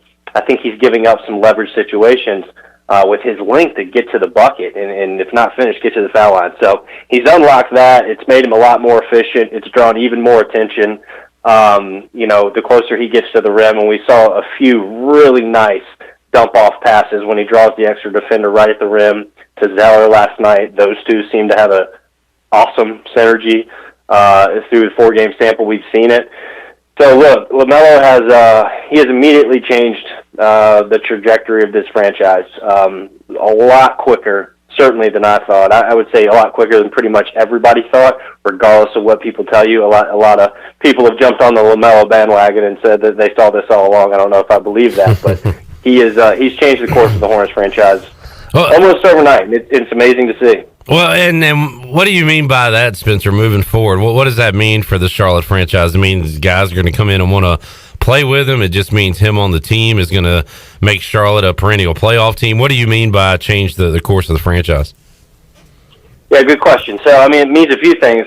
Number one, the Hornets have their player that they can build around going forward. And the 19-year-old, I think he's shown enough to this point where you're like, whether it be through the draft, free agency, this is the guy we want to plug the holes around. I do think that eventually, Clip, it means that there's a free agent out there that might be willing. to come and play for Charlotte because of LaMelo. I do think that it puts the Hornets in conversations about trading for a star, potentially. I'm not sure that trade comes this year, but you're going to see Charlotte's name pop up in this Bradley Beal stuff. You just are. They've sniffed around on Beal before with the way that LaMelo's playing. The addition of Gordon Hayward, Devontae's finding his shot. If this Malik Monk thing could last, like something's happening in Charlotte, and players around the league are going to see that. And it's happening with a young core. That's going to attract talent. And again, it might not be this season, but this is all changing so much faster than even Mitch Kupchak and Michael Jordan, I think, could have expected. So it means a lot of different things. I guess to answer your question, but he's raised the ceiling on what the best possible outcome can look 3, 4, 5 seasons from now for the Hornets to probably from, okay, we're in the playoffs every single season in the Eastern Conference to maybe 3, 4, 5 seasons from now, the Hornets can compete to get to the Eastern Conference Finals. I mean, that's the kind of conversation shift that I think you're going to see happen in the future for this team. That is a lot different than the conversations we've had over the past few years, Spencer. That is for sure. Four straight home games coming up, and a big one Wednesday night against Philadelphia. Then they'll take on Utah on Friday, Washington Sunday, Houston Monday. Did want to ask you about this, Spencer. I'm not, diehard NBA, but I follow it probably closer than most, I would say. The first half schedule thing was confusing to me the first time I looked at it and realized what was going on. But 16 games left in the first half schedule. They are starting to talk about what they're going to do as far as an all-star event, maybe a scaled-down all-star event, March 7th. According to Woj, but when are they going to come out with the second half of the schedule, and what is that schedule going to look like? Have you heard anything about that? I haven't. I do not know when the NBA plans to release that second half of the schedule. I'd be honest, if they're willing to take the risk of having an all-star game, a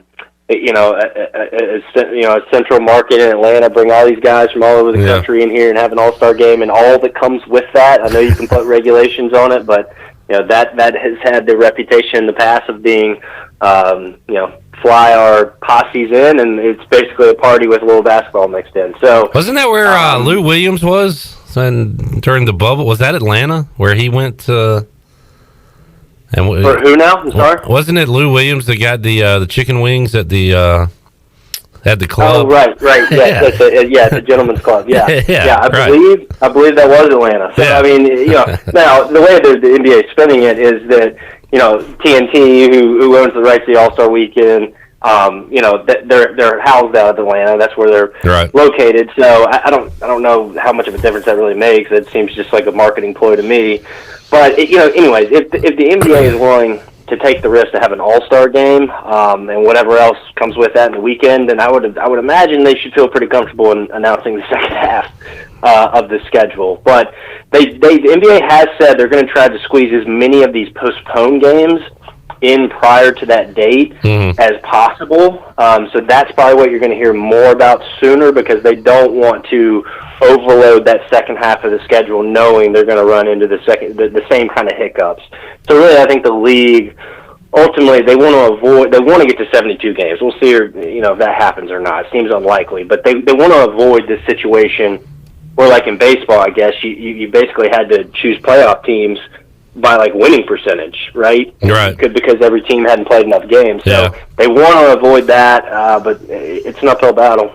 Yeah, and looking at the schedule, Spencer, and you're off the top of your head here, it looks like Charlotte has 2 postponed games, although they might have already put these back on the schedule. It looks like Washington and Portland are the 2 postponed games I see right now that Charlotte has not been able to play. Yeah, and they're making up I believe the first Washington postponement is being made up Sunday. Okay, that's the February 7th game.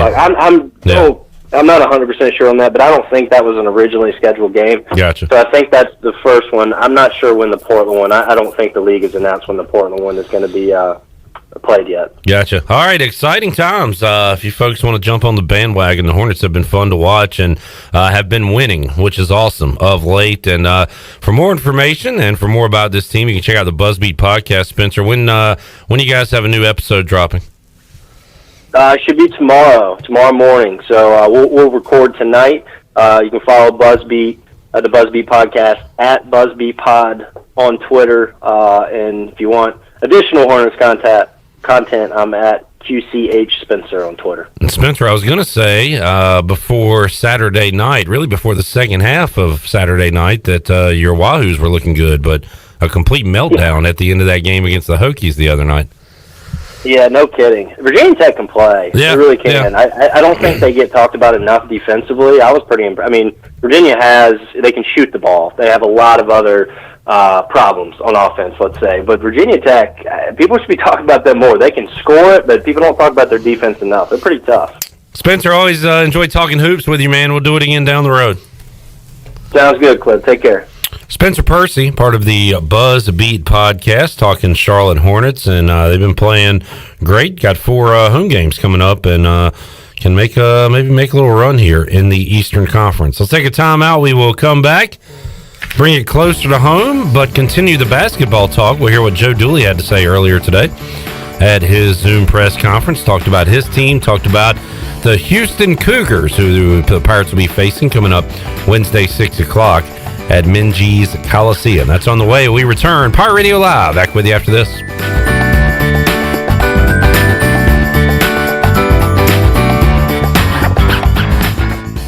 A car wash experience like no other is here at the new Tommy's Express. You'll enjoy a gentle belt conveyor ride through our bright, inviting wash as luscious foams and soft cloths treat your car like new. After a final rinse, wax, and blow dry for a beautiful spot-free shine in just about 3 minutes, help yourself to our free vacuums and mat washers. We're Tommy's Express. Tommy's Express Wash, now open on the corner of Greenville Boulevard and Red Banks Road in Greenville. UBE and PirateWear.com are proud to offer the Pirate Nation its largest inventory ever. Brand new Adidas is arriving daily, along with Under Armour, Columbia, and Russell Athletic. UBE is loaded with cargo, and new items are being added daily to PirateWear.com. Be sure to check out our children's store, The Crow's Nest, for all of your young pirates. UBE and PirateWear.com, an ECU tradition for 50 years. Go Pirates! Here with Mike Mullis from Fixed NC. And Mike, you were telling me the other day, people ask you all the time, I didn't know you did that. What does that mean? You know, anything that involves property damage repair, call us first. If it's your crawl space, you've got interior humidity issues, a water loss, your ice maker line breaks, obviously fire and smoke, everybody knows we do those. But anything that involves interior or exterior property damage, we're your repair experts. Mike, how can everybody get in touch with you? 252-999-0001 or fixednc.com. North Carolina state parks are now open for visitors. Parks should be used for exercise, fresh air, getting out in nature, or a day trip as the state safely reopens. Visitors should enjoy themselves, but please remember the 3 W's. Wear face coverings, wait 6 feet apart, and wash your hands often. Focus on moving through the park, keep social distancing in mind, and avoid large groups. While most facilities and activities will be open, please contact any state park before your visit with questions or visit ncparks.gov/open. How much does the word reliable mean? Sure, all businesses describe themselves as reliable, and we certainly wouldn't expect any business to be unreliable, but when you take a word like reliable and make it your way of life, the entire core of your business, it tends to mean a little more. And it's something you have to show people, not tell them. At Delcor, we show it by being there the same day you call. We show it by simply doing outstanding work with exceptional products, a family-oriented work ethic, and genuine caring for all of our neighbors throughout Eastern NC, because in a time of need, we know the first and the only thing you need is someone you can count on. That's why we only use equipment you can count on too, like a train comfort system. It's hard to stop a train. Delcor can have a new train comfort system installed in no time, or we can provide an AC tune-up to make sure your system is performing well. So will your system keep you cool all summer? Find out. Call us. We're Delcor, the service professionals, reliable for over 4 decades. Visit DelcorInc.com today. Hey, Eastern North Carolina, this is Miles Minges. And this is Landon Minges with Minges Bottling Group. We are proud to announce that Pepsi is once again the official soft drink of the ECU Pirates. That's right, Miles. Our family's purple and gold roots run deep. From founding members of the Pirate Club, alumni, and even a team physician, our support over the last 60 years has never wavered. We are Pirates. We're excited to be back at ECU and are honored to serve our great customers throughout Eastern North Carolina. Not only is this the birthplace of Pepsi-Cola, this is our home. Cheers, Pirate Nation. I like the sound of that. Support local, drink local, stay safe, and drink Pepsi. The best place for delicious food and great prices is Familia. Familia has something for everyone, like New York-style pizza, lasagna, chicken, veal, or eggplant parmesan, homemade meatballs, plus a variety of seafood selections and favorites, like the steak burger and southern pork chop. If you need food to go, Familia's drive-thru window is open and ready for all takeout orders. Familia, Fire Tower Road near Pitt Community College, and FamiliaNC.com. This is Billy Weaver from WITN. You're listening to Pirate Radio, the voice of the Pirate Nation.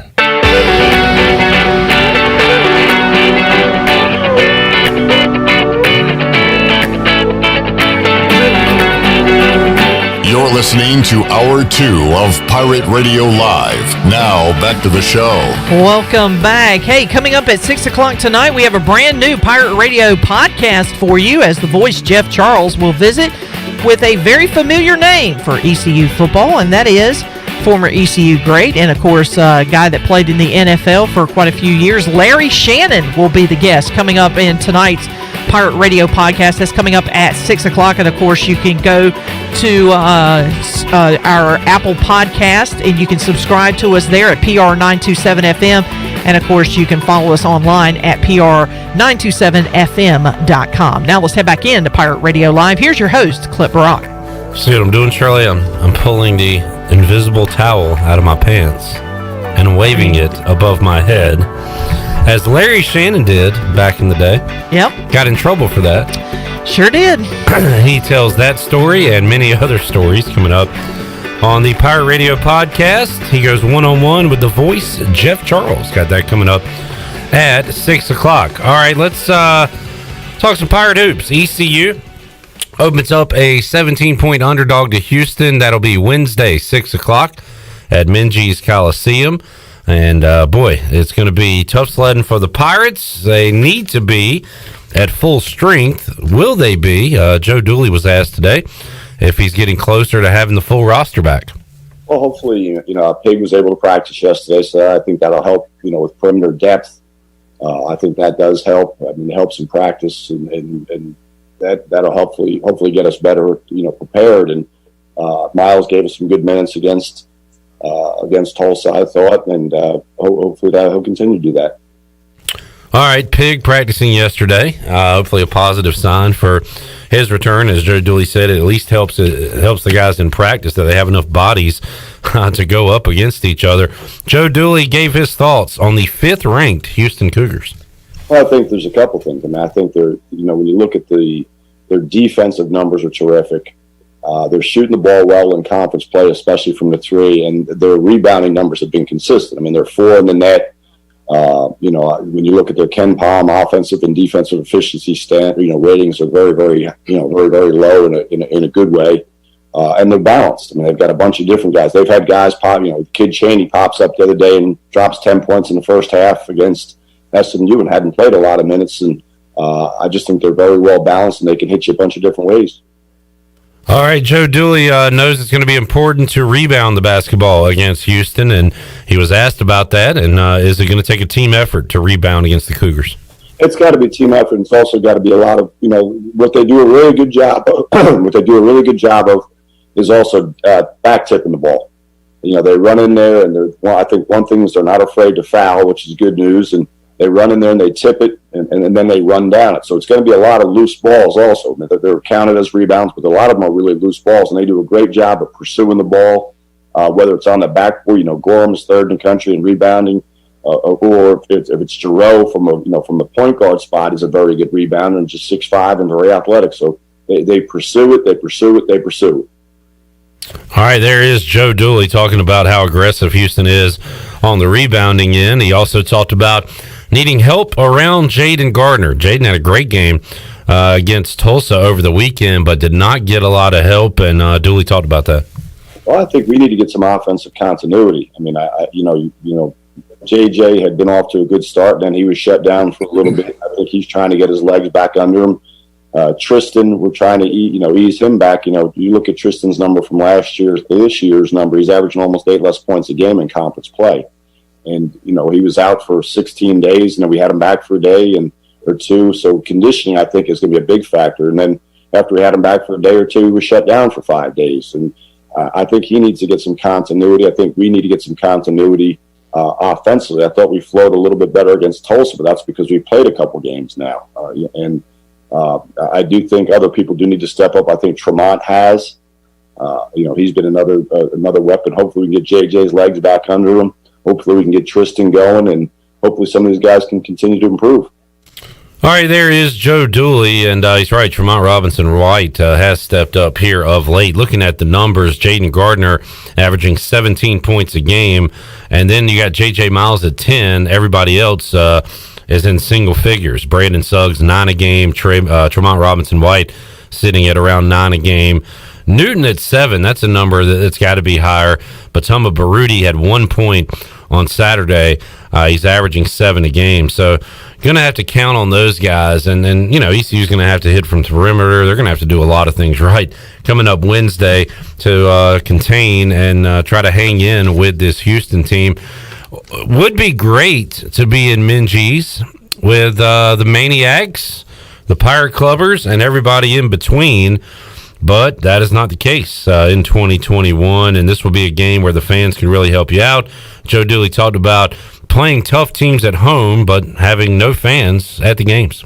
I think one thing we're seeing is how big a advantage home court advantage is, or home field advantage is. Now, you look at the balance and the parity throughout college basketball, and some teams that very rarely lose at home are, pedestrian for their usual standards. And I think the one thing about it is we've been playing long enough that, this year that we're used to the environment, and I think we're sort of settling into it. It's not going to change, so let's not worry about it. Let's worry about what we can control, and at least we get an opportunity to play, so let's keep our mouths shut and play. All right, Joe Dooley there also was asked about, it's been disjointed with the practices, with having to pause, be away from the facilities. But how about on game day? How's the attitude and effort of the team on game day? Good. I mean, I think this is going to be a work in progress. I mean, I do talk, it's made you rethink, like we've all had to, and adjust, because there's a fine line between getting your team prepared to play and conditioning, and also over conditioning, getting guys hurt. I mean, we talk about it right now in practice. You go through a stretch where you have 9 or 10 guys, then maybe one day you have 13, the next day you have 9. So how do you adjust? And then these other guys, when they start getting in good shape, it seems like then maybe we've had a pause, which isn't their fault, so you shut down for 5 days, and then as you reacclimate, you're not really doing any contact. These guys right now are used to getting hit every day, and now when you don't get hit for a few days or running into each other, and you worry about those type of injuries, and because they're not used to it. So just trying to have a fine line between conditioning and also preparing them for the physicality of a game. All right, I mentioned this earlier when we talked to Billy Weaver. He asked him, that it's one thing for players to be out, the continuity there, but how about when Joe Dooley is away, and not just for games, when he's not able to be around the team face-to-face, when he's not able to be with the team at practice? That was the case for a long time, and Joe Dooley went into that. We've got I think most of us, probably as people, are a little bit of creatures of habit. And when you go out there and, it feels a little bit different. It might be a little bit different when a guy's out for a day or two with the sprained ankle. You don't miss him. But when, I missed the first 8 practices after Christmas. And then in a weird deal, I hadn't been in person in front of our team until last Friday since January 13th. So that's different for the kids. And they're looking and they're trying now.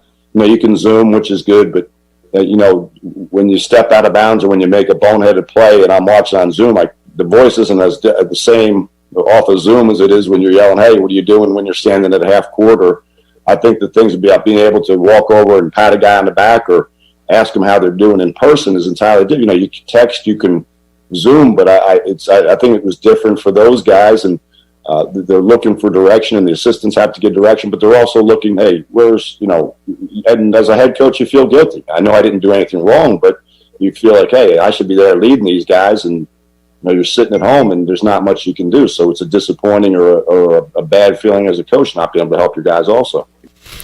All right, looking at ECU and the stretch they've been on, a lot of losses, but they have been in just about every game. You look back at Tulane, that was a bit of a dud of a game there, but Tulane wins at 60-56. ECU there at the end of the game. Against South Florida, Pirates had the lead at halftime. They lose that game by 6 points. At UCF, they were down 3 late in that game. Couldn't get any closer. And then against Tulsa, it was back and forth there in the second half, but the Pirates end up losing by 9. They're in all those games. The only blowout has been the Memphis game, 80-53 loss back on January 24th. So Dooley was asked about that, you know, being in the games late and having an opportunity to steal a win, but being unable to do so. Yeah, I mean, we've talked about it, and you'll continue to work on offensive execution and time score situation, you know, opportunities. We do work on that. We will continue to work on it. Part of it's learning how to win. I mean, I said this to our guys yesterday. I said, guys, we're still trying to figure ourselves out. We've played 13 games and it's February. You usually play 13 games in the out-of-conference schedule. So figuring your team out, and then we've had some guys in and out. You know, he's in today, he's out. So just from a continuity standpoint of trying to get, you know, what are you going to run? You know, we went to, you know, into the Memphis game where we're taking guys and you're saying, hey, what 4 plays can we run with those guys because they haven't played this position before? So that changes a little bit about what you're trying to do. Now, at the end of the game, you got to get the ball in the best player's hands. Now, sometimes the other team takes the ball out of your best player's hands. So you have to have a plan where another guy's, you know, able to step up, make a play, or put people in position to make plays for one another. All right, this Houston team is 2 points away from being 16-0. Their lone loss was at Tulsa, 65-64. That was back on the 29th of December. I ran over these numbers yesterday. We'll do it again real quick. They beat since the start of the calendar year, January 3rd, SMU won that game by 14, beat Wichita State by 7, beat Tulane by 21, beat UCF by 17, beat Tulsa by 27, won at Temple by 17, won at Tulane by 23, beat SMU by 22. They are not just winning games, they are blowing everybody out. They have been dominant. And Joe Dooley was asked, is Houston's dominance good? Can it be a good thing for the American Athletic Conference? Yeah, I think that is good for the league, but I think the rest of us need to step up. We need to get to where we're having, you know, 5 teams in the NCAA tournament, you know, and a team or 2 in the NIT. I think that's where you really can make a big jump as a league. I mean, I think my first year we were the 5th or 6th ranked league in the country, and ahead of the Pac-12 and one other league. And I think we need to get a little bit more balance. I think the teams that have been at the back end like us need to continue to get better. I do think that we need to get it where, you know, there's some multiple team, you know, where there's 4 or 5 teams competing for NCAA bids. That's Houston's dominance is good, but the rest of us need to put ourselves in position where we can get into the NCAA tournament. All right, there is Joe Dooley, ECU taking on Houston here at home on Wednesday, 6 o'clock on ESPN+. The Pirates will be at Memphis coming up on Saturday. Monday, right back at it, a weird Monday 5 o'clock tip-off on ESPN2 against SMU. Next Thursday, the Pirates will be at Temple for a noon tip-off on ESPN+. They'll turn around, play Temple at home on that Saturday, February 13th. That is a noon tip-off in Minges. They'll be at Houston on Wednesday, February 17th on ESPN+. They'll be on the U for a home game against Wichita State on Sunday, February 21st. The Pirates then will be at Tulsa the 27th on ESPN+. They have that 9 o'clock home game on a Thursday night, March 4th against Central Florida and wrap up the season at home against Cincinnati March the 7th at 1 o'clock. So that is the remainder of the ECU schedule. How many wins do you see there? I think the Pirates can get a couple, but man, they're going to be dogs in every game from here on out, and big underdogs when they take on Houston coming up Wednesday night at Minges Coliseum at 6 o'clock. We will take a timeout, come back. Hour 3 of Pirate Radio Live. We've got Turner Brown, we've got Ariel Epstein, we've got 2 prizes inside the booty bag. So a lot to get to in Hour 3 of Pirate Radio Live, and we'll be right back with you after this.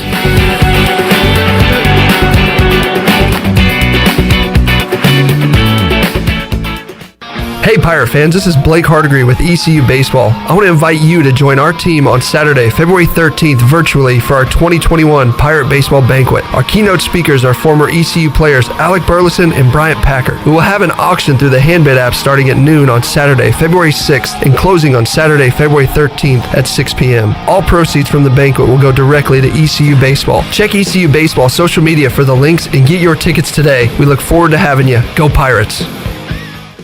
Your CBD store in Greenville has the highest quality CBD products in the country. Your CBD store is the first and only brand that carries USDA certified organic products such as gummies, honey sticks, and high absorption water soluble liquids, which are all made in the United States. They even offer products for your pet. The educated staff will help you answer any questions, and you can stop in anytime to get a free sample. Your CBD store, locally owned and operated, open Monday through Saturday 10 to 6, right beside Duck Donuts in Greenville. It's bow time. There's something special about the first bite of a Bojangles Cajun Filet biscuit, like an edible alarm clock that slaps you awake with bold Cajun flavor. The moment you sink your teeth into that soft, fluffy, made-from-scratch biscuit, then strike gold with a juicy piece of fried chicken, you'll know. Nothing beats the first bite, except the second first bite. Get a Cajun Filet biscuit combo for just $4.99. It's bow time. Ahoy, mateys! To keep those cars clean, you need the Pirates Cove Fast Pass. The new Pirates Cove Car Wash and Haviland Express Lube on Glen Burnie Road in New Bern is now open. Pirates Cove in New Bern is offering Fast Passes for $9.99 for new Fast Pass customers. You can visit us in Greenville on Fire Tower Road, Memorial Drive, and on East 10th Street. And have you heard? Pirates Cove on Fire Tower Road is now offering interior cleaning. So we have you surrounded. Pirates Cove, the official car wash partner of ECU Athletics. Wouldn't it be great if you could get auto, home, life, and business insurance all from one agency? Well, that's where the Gavigan Agency comes in. They can help protect what is important to you. So why not simplify your life? See the Gavigan Agency in Greenville or give them a call today at 252-756-1400. Nationwide is on your side. Nationwide Mutual Insurance Company and Affiliates, Columbus, Ohio. Subject to underwriting guidelines, review, and approval. Hi, I'm Annalie Newhoff. And I'm Rob Campbell. And we are with CopyPro. We have been locally owned and operated here in Eastern North Carolina for almost 50 years. CopyPro is the leader in office technology. Does your business struggle with keeping printing costs low or producing professional documents? Here at CopyPro, total customer satisfaction is our #1 priority. We have a variety of solutions to help reduce your printing expenses and make your business more productive. Call us today at 1-800-682-6558 or online at copypro.net. CopyPro, we are the professional office systems people. Are you trying to reduce clutter? Want to save a tree? Greenville Utilities can help. E-bill is a simple solution. Imagine getting an email letting you know your bill is ready. And with a few clicks on your computer or smartphone, you can review and pay your bill. It's just that easy. Signing up is simple. All you need to do is to log onto your account at guc.com and update your contact information and e-bill setting. You can even continue to receive a paper bill if you'd like. E-bill from Greenville Utilities. Just one of the ways GUC is here for you. Sawyer's Fun Park is now open in Greenville. This state-of-the-art 40,000 square foot facility features a 2-story LED interactive laser tag, a one-of-a-kind 2-story ninja course, a ropes course with a 180-degree zip line, and it's only one of 5 in the country that are indoors. Multiple climbing walls, a super cool arcade with 40-plus games, and a brand new full-service cafe and bar for adults. Visit the brand new Sawyer's Fun Park, now open, located right behind ARU on Corey Road, Greenville. This is Pirate Radio, WGHB Farmville, 1250 and 92.7 FM Greenville, WDLX Washington, 930 and 104.1 FM Washington.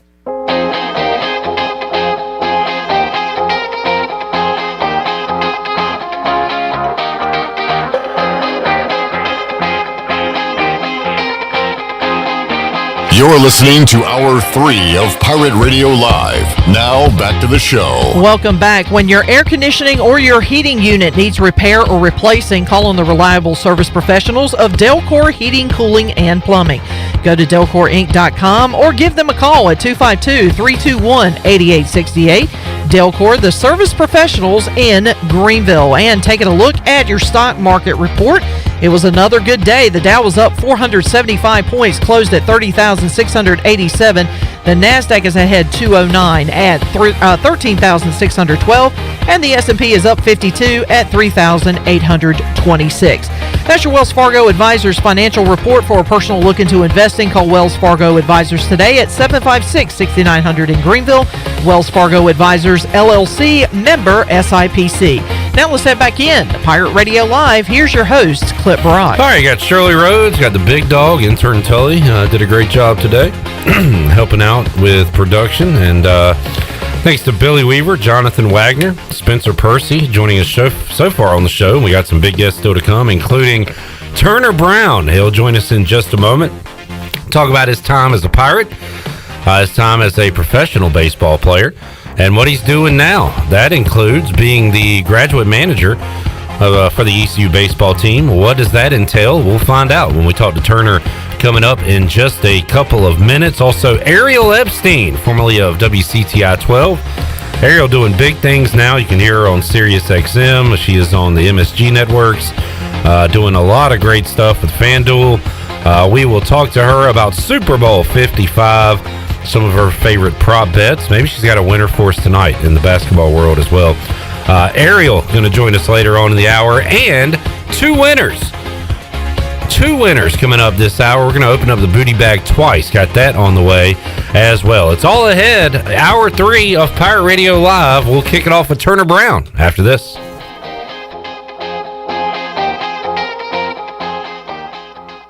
Hey Pirate Nation, this is Tom Brown from Brown & Wood Buick GMC Truck. We've been serving the Pirate Nation in Eastern North Carolina for 83 years. We have 4 brands, 3 generations, 2 showrooms, and 1 goal to make sure you leave a happy customer. Happy New Year's from Brown & Wood. This month, get a 2020 Buick Enclave and save up to $6,250 or $4,000 plus 0% for 72 months. And remember, Brown & Wood is the home of the lifetime powertrain warranty. We're located on Greenville Boulevard next to the Convention Center, or shop us online at brownandwoodauto.com. Here with Mike Mullis from Fixed NC. And Mike, you were telling me the other day, people ask you all the time, I didn't know you did that. What does that mean? You know, anything that involves property damage repair, call us first. If it's your crawl space, you've got interior humidity issues, a water loss, your ice maker line breaks, obviously fire and smoke, everybody knows we do those, but anything that involves interior or exterior property damage, we're your repair experts. Mike, how can everybody get in touch with you? 252-999-0001 or fixednc.com. I'm Michael Vaughn with East Coast Grading and Utilities. Many of you know my dad, David Vaughn, and his work in putting in subdivisions all over Pirate Nation. But East Coast Grading and Utilities is not just for those type of big jobs. We're here for the homeowners. Whether it's concrete, driveways, hauling rock, or sand, whatever you need, East Coast Grading and Utilities can get the job done. Call us at 252-531-7494 or check us out on Facebook at East Coast Grading and Utilities. Looking for your next career opportunity? How about some extra cash to help pay for school? Your locally owned and operated Dixon Foods McDonald's is hiring, and they would love to have you as part of the McFamily. They offer flexible hours, competitive pay, and financial support to pursue your education through McDonald's Archways to Opportunity program. Come join the family at McDonald's. Don't let this financial opportunity pass you by. Please visit DixonFoods.com to apply. A car wash experience like no other is here at the new Tommy's Express. You'll enjoy a gentle belt conveyor ride through our bright, inviting wash as luscious foams and soft cloths treat your car like new. After a final rinse, wax, and blow dry for a beautiful spot-free shine in just about 3 minutes, help yourself to our free vacuums and mat washers. We're Tommy's Express. Tommy's Express Wash, now open on the corner of Greenville Boulevard and Red Banks Road in Greenville. Hey, Pirate fans, got big goals for your property? Then make this the year you team up with quality equipment. Our John Deere compact tractors will tackle all your spring projects, and they start at just $99 per month. Need to add a mower deck and loader? How about a garden tiller? We'll give you one low package price. Shop tractor packages at QualityEquip.com and get quality done right. Offer ends 3/31/21. Subject to approved installment credit with John Deere Financial. Some restrictions apply. See dealer for details. UBE and PirateWear.com are proud to offer the Pirate Nation its largest inventory ever. Brand new Adidas is arriving daily, along with Under Armour, Columbia, and Russell Athletic. UBE is loaded with cargo, and new items are being added daily to PirateWear.com. Be sure to check out our children's store, The Crow's Nest, for all of your young pirates. UBE and PirateWear.com, an ECU tradition for 50 years. Go Pirates! You've worked hard to start your business and are working even harder to make it successful. That's when it's most important to have a community bank and a local banker in your corner. This is Eric Clark from Select Bank and Trust. Our team of local bankers care about you, our customer, and the communities in which we all live and serve together. As the business and economic conditions of 2020 threw you many curveballs, our team at Select Bank and Trust remains steadfast in being responsive to your ever-changing needs. In 2021, choose Select Bank and Trust. Bank local, bank select, member FDIC. Hi, this is Morgan Ehlers, and you're listening to Pirate Radio, the voice of the Pirate Nation.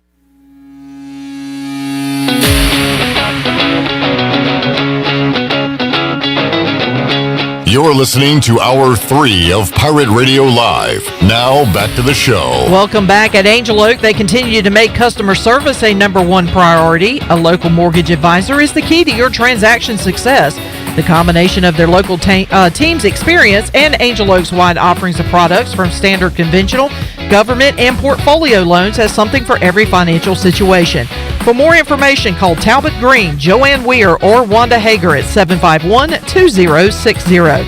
Now let's head back in to Pirate Radio Live. Here's your host, Clip Rock. All right, back with you on a big Hour 3 of Pirate Radio Live, and I got Ariel Epstein joining us in just a little bit, but right now we will talk to former ECU shortstop and now the current graduate manager on the ECU baseball team. He is Turner Brown joining us on the Fixed NC Live line. Turner, how you doing? Doing good. I'm happy to be here. So, yeah, we appreciate your time, Turner. Great to have you back, part of the ECU baseball program. And I guess we'll start there, Turner. Tell us about your role and what a graduate manager is. What are the duties that entail a graduate manager with ECU and Cliff Godwin?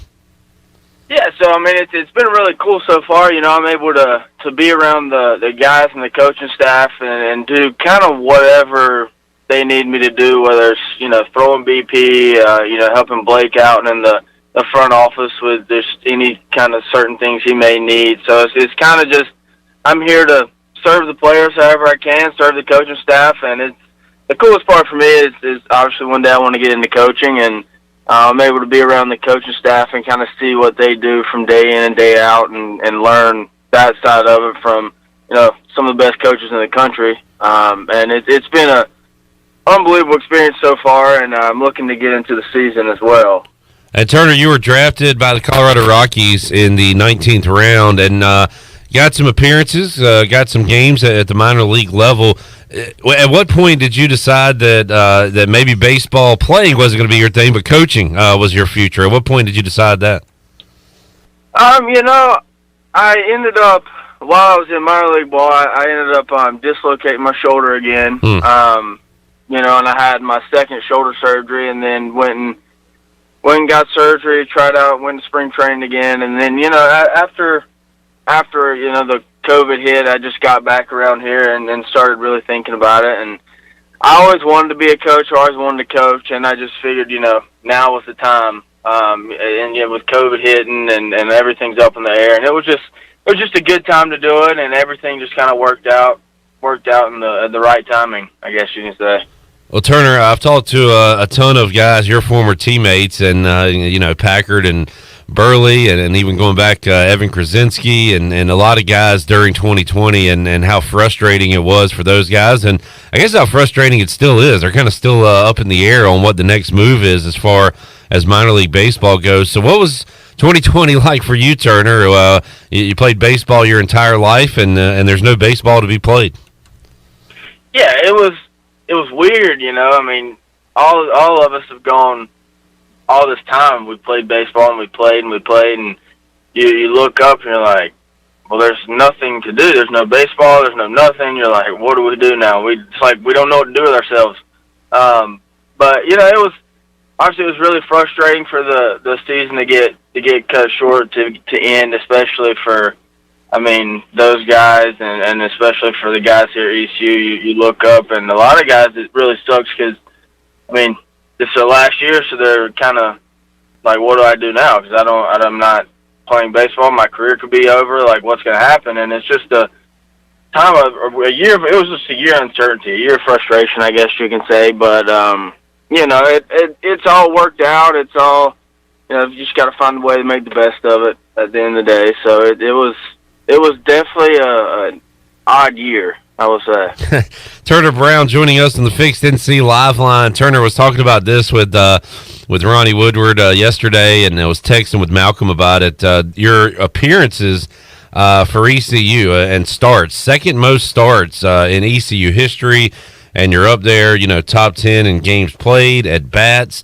You play. It's almost like you hear with like a running back in college that just gets all these carries and kind of gets worn out.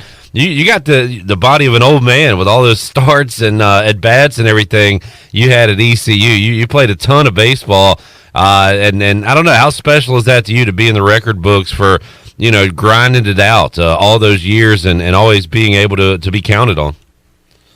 Oh, it's awesome, and I have to give a lot of credit to our strength staff, Zach Womack. People don't know how much that guy does to keep us on the field. It's not easy to keep a bunch of guys healthy and keep them out of the training room, but he does an unbelievable job. But it was definitely, it's cool, it's cool to be able to have gotten that opportunity. I grew up a big Pirate fan and always wanted to play baseball at ECU, and I would have never imagined that this is what it would turn out. But I'm super thankful and blessed that it had turned out this way. And it was. I never took a day for granted, I'll say, because just running out on the field in front of our fans, which are the best in college baseball, was special every single time, and it's something that I'll never, ever forget.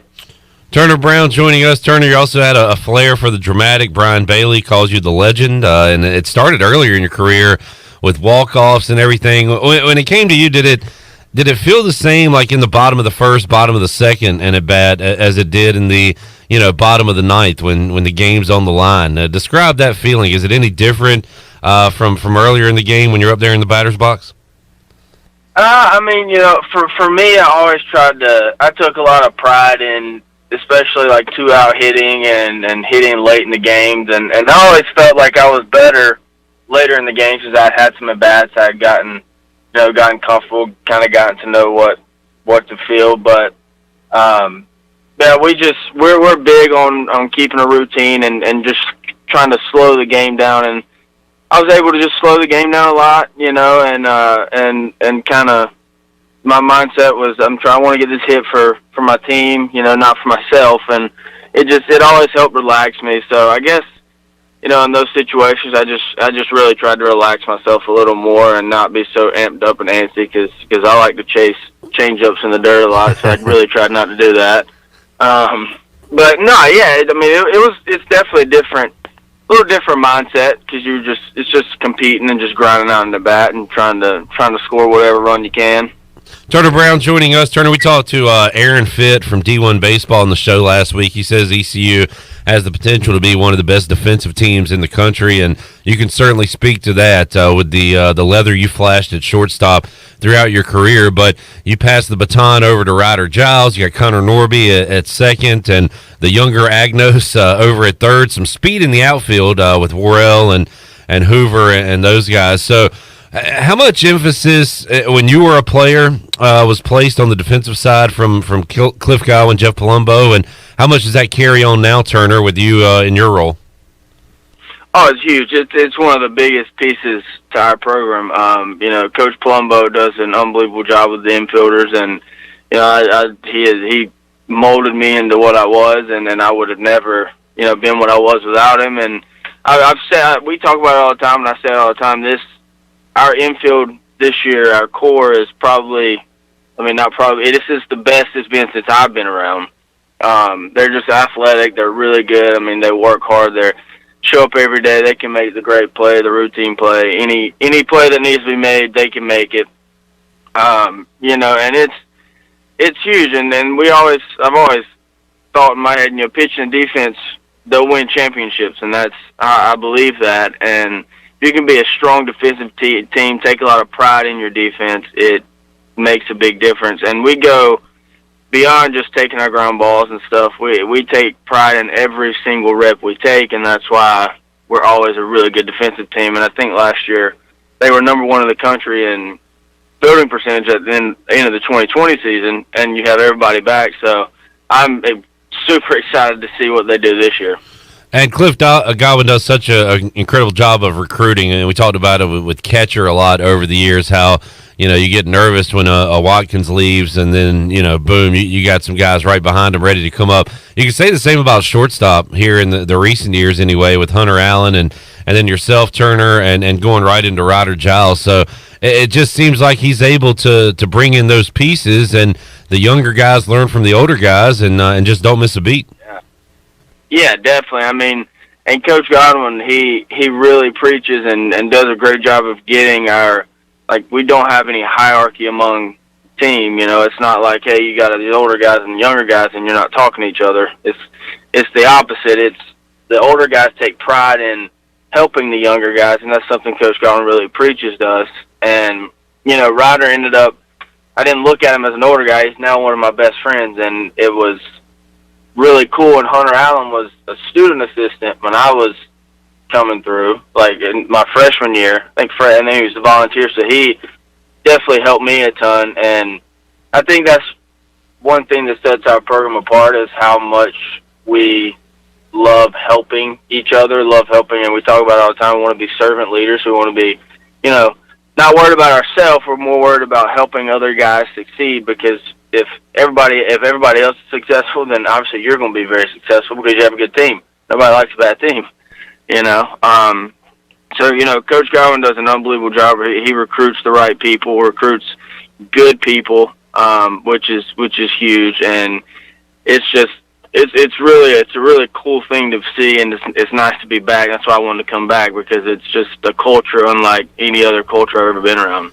Turner Brown joining us. Turner, an experienced pitching staff coming back in 2021 with Cooch Maynard and Smith and Gavin Williams and a lot of guys we've seen on the mound, including Matt Bridges. And you think back all those years ago, he's throwing those nasty hooks against Texas Tech in a super regional, and he's still on the roster, Turner. And I know he's had some injuries, he's had some adversity as a Pirate, but man, if that guy's healthy and ready to go in 2021, that's a huge boost to this bullpen, to this pitching staff. Oh man, it's huge. He was actually my roommate in college. One of my best friends. He's in my wedding, and tell him all the time it's kind of weird now. He's like an old man out there, on the team. I tell him you have to call me coach now. But no, it's gonna be great. And he's had an unbelievable fall. He had a great fall. He's done well so far this spring, and he worked super hard, and he feels. I think he feels great, and if we can have that guy healthy and then back like he was whenever he's just mowing down Texas Tech, it's scary. He's a great person to have in the back end of the bullpen. But the pitching staff is deep, up and down. Coach Dietrich has done done a great job with those guys, and it's one of the, I'll say it's one of the best pitching staffs we've had since I've been around as well, which you keep saying about this team, so it's pretty exciting. It's been a pretty exciting year. But no, the pitchers have done a great job, and it's definitely not a staff I would enjoy facing. Turner, how much work and how much quality work can you get in when it's 25, 30 degrees? Are you able to kind of get what you want to get done when it's that cold outside? Yeah, we're gonna get it done. That is for sure. We actually suited up and scrimmaged yesterday in the cold, which is, we try not to worry about it, but we have to learn how to do it because we play in this kind of weather. I know it sounds crazy, but I remember Pepperdine, my senior year was probably the coldest game I ever played, and it's like 30 degrees, winds howling, blowing straight in, so you can't hit one out. Like, it's just it's a tough situation, but us practicing in this and not just saying, oh, it's cold, we're going to go inside, it's preparing us for down the road, preparing us for games that we're going to have to play in this. So when we go out there, we're like, well, we've done it before. And Coach Godwin does a good job of getting us out there and preparing us for it. And, we're not out there for 4 and 5 hours where people are getting sick, but we're also getting our work in because we have a job to do. We have to get better every single day, and we definitely get out there no matter what. But about 15 layers on, but we get out there. Turner Brown joining us. Turner from Whiteville, although it's pronounced Whiteville, right? Turner, is that how you say it? It's like Wideville is how people pronounce it. Wideville. That area and surrounding area has produced a ton of talent. I mean, what's in the water over there, Turner? How do you churn out so many great baseball players? It's really, there's just a bunch of great baseball minds in Whiteville. My high school coach was a big part in my success as a player, and he's been a big part in Mackenzie Gorse. Obviously, he's doing really well for himself with the Padres, and we take pride in our baseball in Whiteville, and it's just the coaches there, Coach Harwood. We got a few others that really take pride in developing the guys and not just rolling out the baseballs and playing you. They prepare you. They teach you. They kind of mold you into great players. They do the little things, doing the little things well, do it right. You learn how to do all the not sexy stuff, but the stuff that makes you a great baseball player. Sure. So it's been, that place is very special. That's awesome. Turner Brown joining us on the Fixed NC Lifeline. Turner, Cliff's going to get tossed at least once this year. So, how many people have to get tossed before you're at third base coaching? Palumbo's got to get DX. How far down the line do we got to go? It's a pretty long ways. Pretty long ways. You got Coach Palumbo, then you got Coach Dietz, and you got Austin Snyder. Yeah. I mean, it is down there. Down there. All right, but hey, we're still holding out hope. But no, that's cool. Yeah, I got hope. It's great that you're back, man. And we'll end it on this, Turner. I've talked to so many guys about this, even Sam Nairn, who joined us on the show a couple weeks ago, who's pretty, far removed now from ECU baseball, but it is one big Pirate family, and it starts back in the day with even Coach O, Gary Overton, but Keith LeClaire and on down the line with Billy Godwin and now Cliff Godwin. It's an ECU baseball family, and you're part of that family. You're seeing it now as a former player that the old phrase "once a Pirate, always a Pirate." That's true when it comes to ECU baseball, right? Oh, absolutely. I mean, it runs deep. You can go anywhere in the United States. I was in Colorado playing, and you see Pirate fans in Colorado. You're like, why are y'all here? It's crazy. They're everywhere.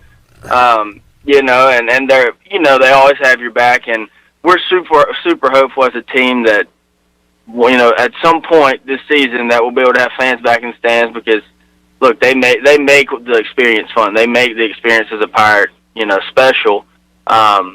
But it definitely runs deep, and we just, we're hopeful. We want the fans to remain hopeful and remain positive, and that we're going to get them back at some point. So hopefully we get them back. Turner Brown. Yeah, Turner. That'd be awesome, man. And there's nothing like a rocking, just a regular season game. But, man, those regionals and Clark LeClaire, I mean, they're tough to even put into words, aren't they? Oh, absolutely. Ryder actually talked about it the other day, and him and I were talking, and running out on the field on Friday night in the regional, you almost have to just take a second and just do a 360, look around, and just take it in, because it's like no other place that you'll ever go. It gives me chills like talking about it, and it's very special, very special. Turner Brown joining us today. Turner, thanks so much, man. Appreciate it. Glad to have you back as a member of the ECU baseball program, and we'll talk to you again down the road, man. Absolutely. Thank you for having me. It's been awesome. All right, Turner Brown fired up and ready to go for another ECU baseball season. And we said that a lot for Turner Brown, the player, now as the coach here on the for the ECU baseball program. Great talking with Turner Brown. All right, Shirley, let's open up the Pirate Radio booty bag for the first time on this Tuesday. Booty, booty, booty, booty, booty everywhere. Booty, booty, booty, booty, booty everywhere. And I did say first time because we're going to open it up for a second time a little later on in today's show. But right now, we're looking for caller number... I'm going to go with caller number 12. 12. And you're going to get lunch for 2 at Tiebreakers. All right. Tiebreakers on the line for caller number 12. 317-1250. We'll talk Super Bowl 55. Ariel Epstein joins us right after this. You don't need a big meeting. You don't need a birthday. You don't need any excuse at all. You just need to love subs. Times 12. Order the Jersey Mike's catering box today. Jersey Mike's. Be a sub above. Tired of cooking at home? Change it up without getting up. Just order Jersey Mike's through our app for no contact delivery or no contact at the door pickup. Jersey Mike's. Be a sub above. Valentine's Day is just around the corner, and if you're looking for a local florist to help make your loved one's day, then you need Farmville Flower Basket and Gifts. Farmville Flower Basket has gifts and high-quality fresh flower arrangements from big to small and everything in between. They deliver to most of Pitt County, or you can pick up at their shop on Main Street in Farmville. Place your Valentine's order today at 753-4217. Farmville Flower Basket and Gifts, your hometown gift shop. Ahoy, mateys! To keep those cars clean, you need the Pirates Cove Fast Pass. The new Pirates Cove Car Wash and Haviland Express Lube on Glen Burnie Road in New Bern is now open. Pirates Cove in New Bern is offering Fast Passes for $9.99 for new Fast Pass customers. You can visit us in Greenville on Fire Tower Road, Memorial Drive, and on East 10th Street. And have you heard? Pirates Cove on Fire Tower Road is now offering interior cleaning. So we have you surrounded.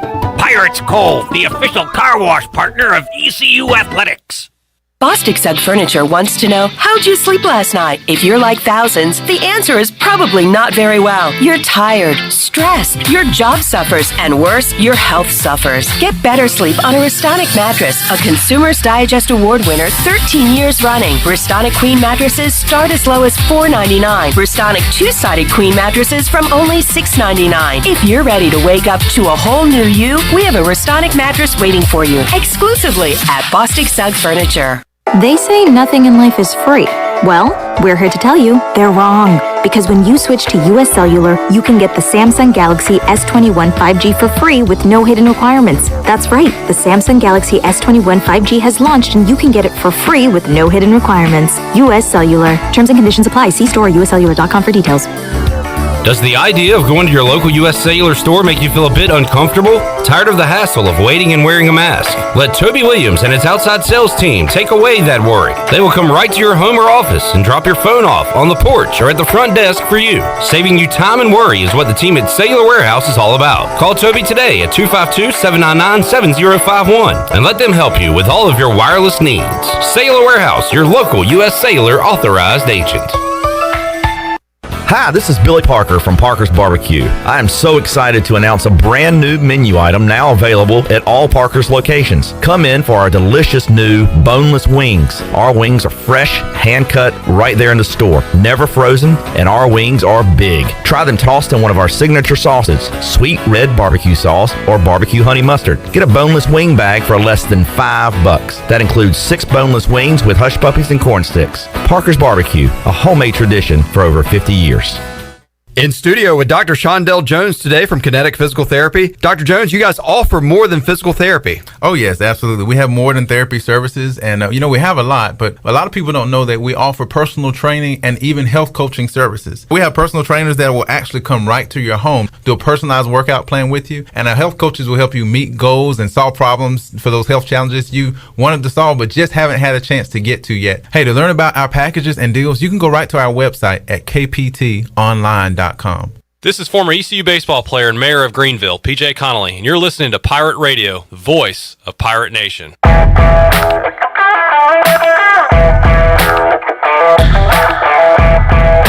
You're listening to Hour 3 of Pirate Radio Live. Now, back to the show. Welcome back. Quality Equipment is your full-service John Deere dealer with 27 locations to serve you. Quality Equipment is open in Winterville next to Sam's Club, or visit qualityequip.com to find the location near you. And congratulations to Pirate Al of Greenville. Picked up a lunch for two at Tiebreakers. Tiebreakers is open every day at 11 a.m. and is the best place to watch your favorite sports while enjoying the best wings in town, along with sandwiches, appetizers, cold beer, and more. Follow Tiebreakers on Facebook and Instagram for daily updates. Now let's head back in to Pirate Radio Live. Here's your host, Clip Broad. All right, congratulations, Pirate Al. We will open up the goodie bag coming up in a few minutes here after this segment, as Ariel Epstein going to join us in just a moment to talk about all things Super Bowl 55. Maybe the game itself, but more so her favorite props that are being offered right now. Player props, game props, there are props outside the game, all kinds of things you can bet on when it comes to Super Bowl 55. And I like to, in normal years, make a prop sheet and take it to the Super Bowl party I'm attending, and everybody fill it out and have fun that way. So you can play the at-home version, folks, if you'd like. All right, let's hook up now with Ariel Epstein. She joins us on the Fixed NC Live line. You know her formerly of WCTI 12. She's all over the place now. Ariel, welcome back to the show. How you doing? What's up, Flip Rock? Not much. I'm just getting ready for this event called the Super Bowl, which has been spoken about to nauseum at this point. I'm just excited to watch this game. It's getting closer to finally getting here, but a lot more talking to go. Ariel, before we get into that, I said you're all over the place. Let's hit your resume, your business card real quick, because folks can hear you on Sirius XM, MSG networks. You do stuff with FanDuel, Sports Grid. So tell us the easiest ways in 2021 to follow everything you've got going on. Down there in the Carolinas, you can tune in on Sirius XM channel 204 from 9 a.m. to noon Eastern time. Also, sportsgrid.com. You can go to sportsgrid.com/watch, and you can watch easily that way through video.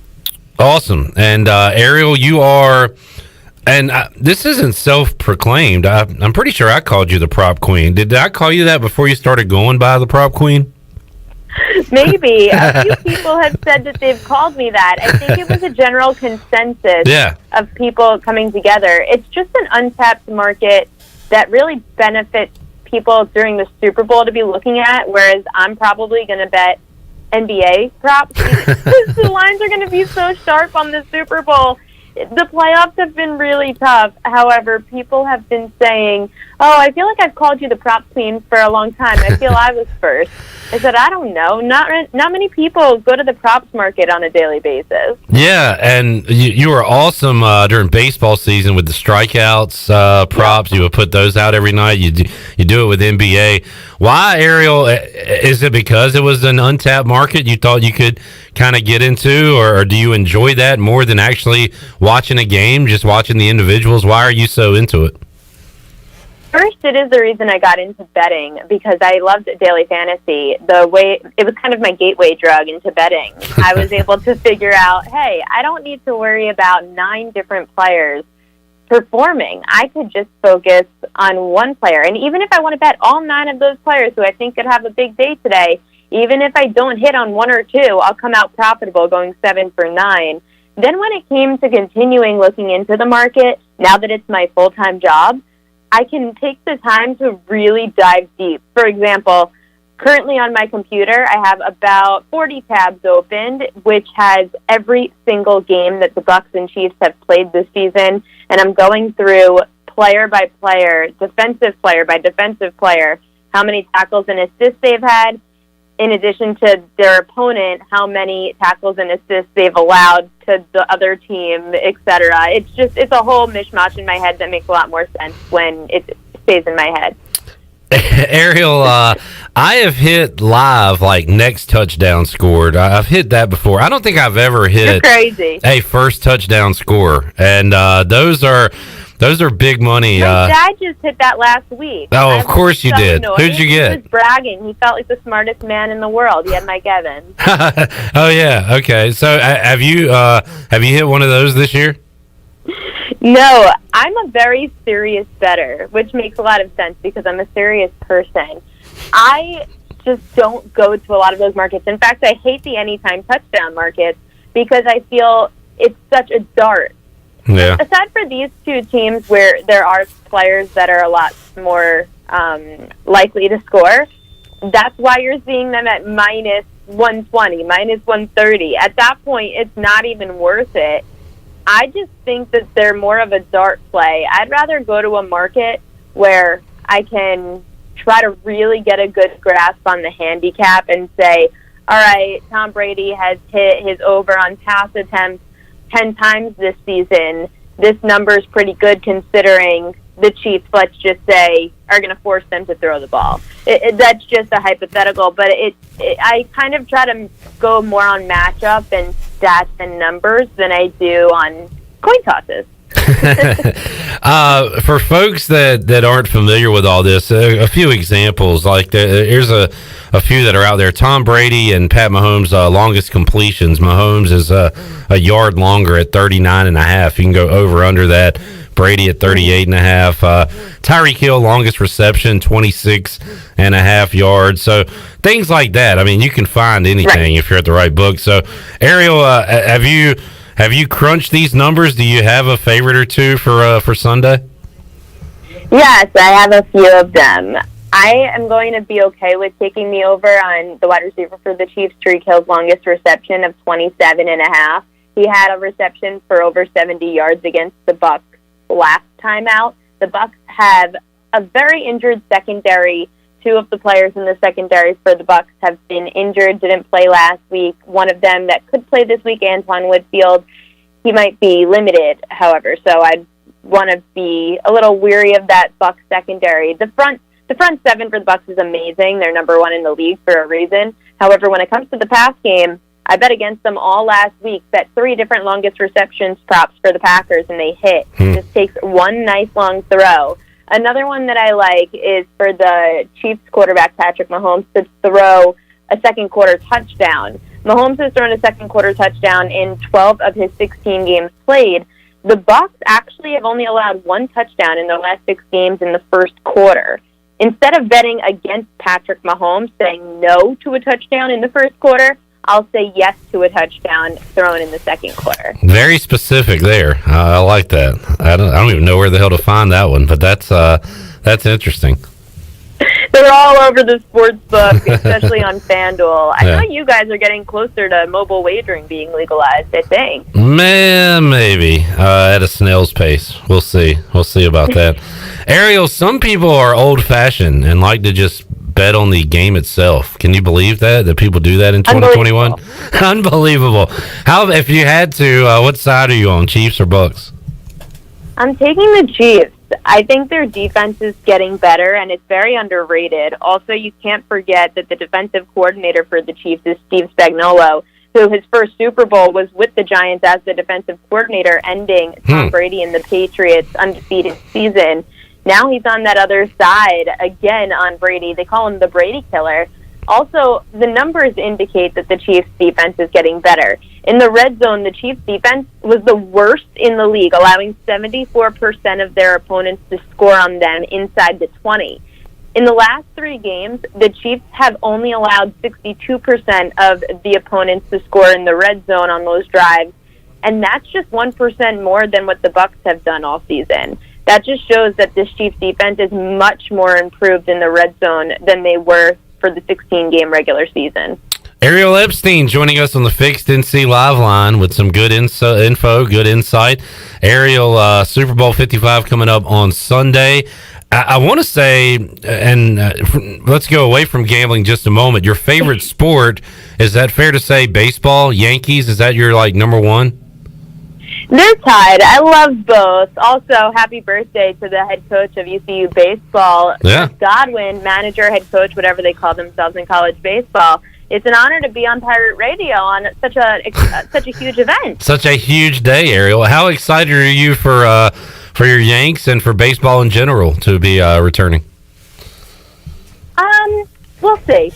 I get too excited about them. They get my hopes up. I usually start the year really nervous, hesitant, Okay. saying, they're not going to win it again this year. Then they make it to the championship series, and then I get excited about it, saying, maybe this is the year. Then they lose in game 6 or 7, crush my dreams.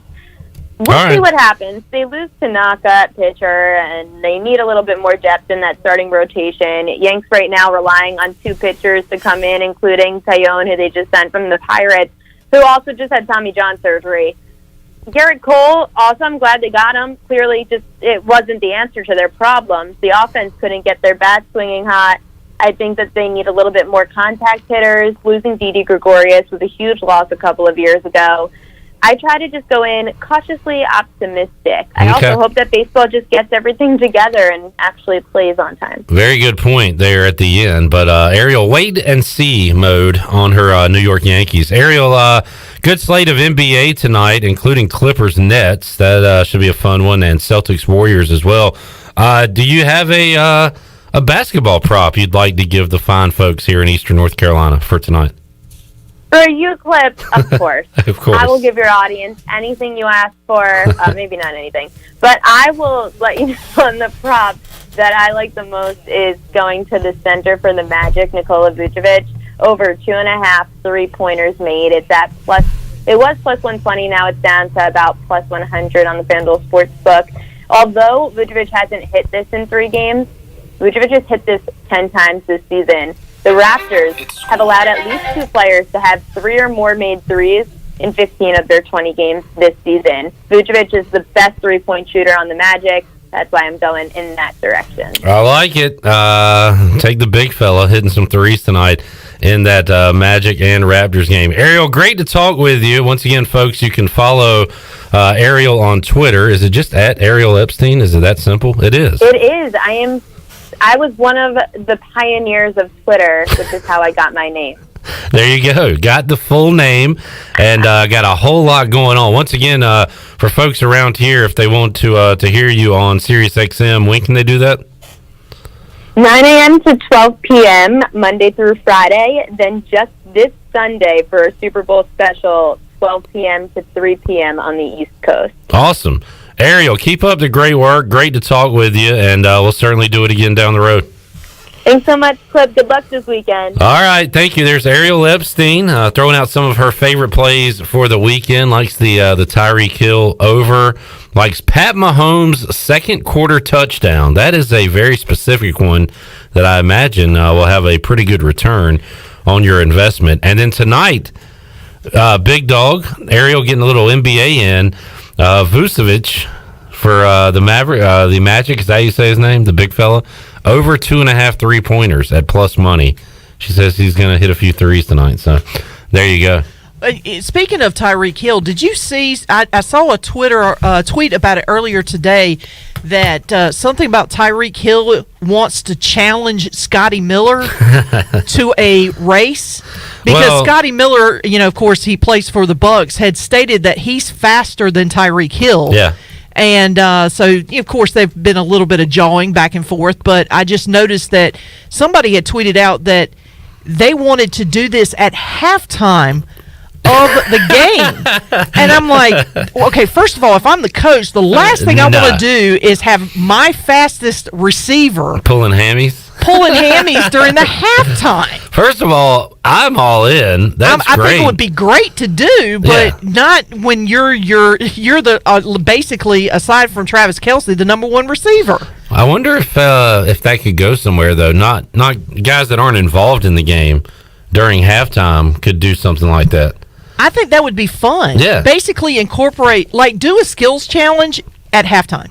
Do that and just have Prince's halftime performance playing on the Jumbotron. Yeah. I mean nobody's ever going to top that anyway, so.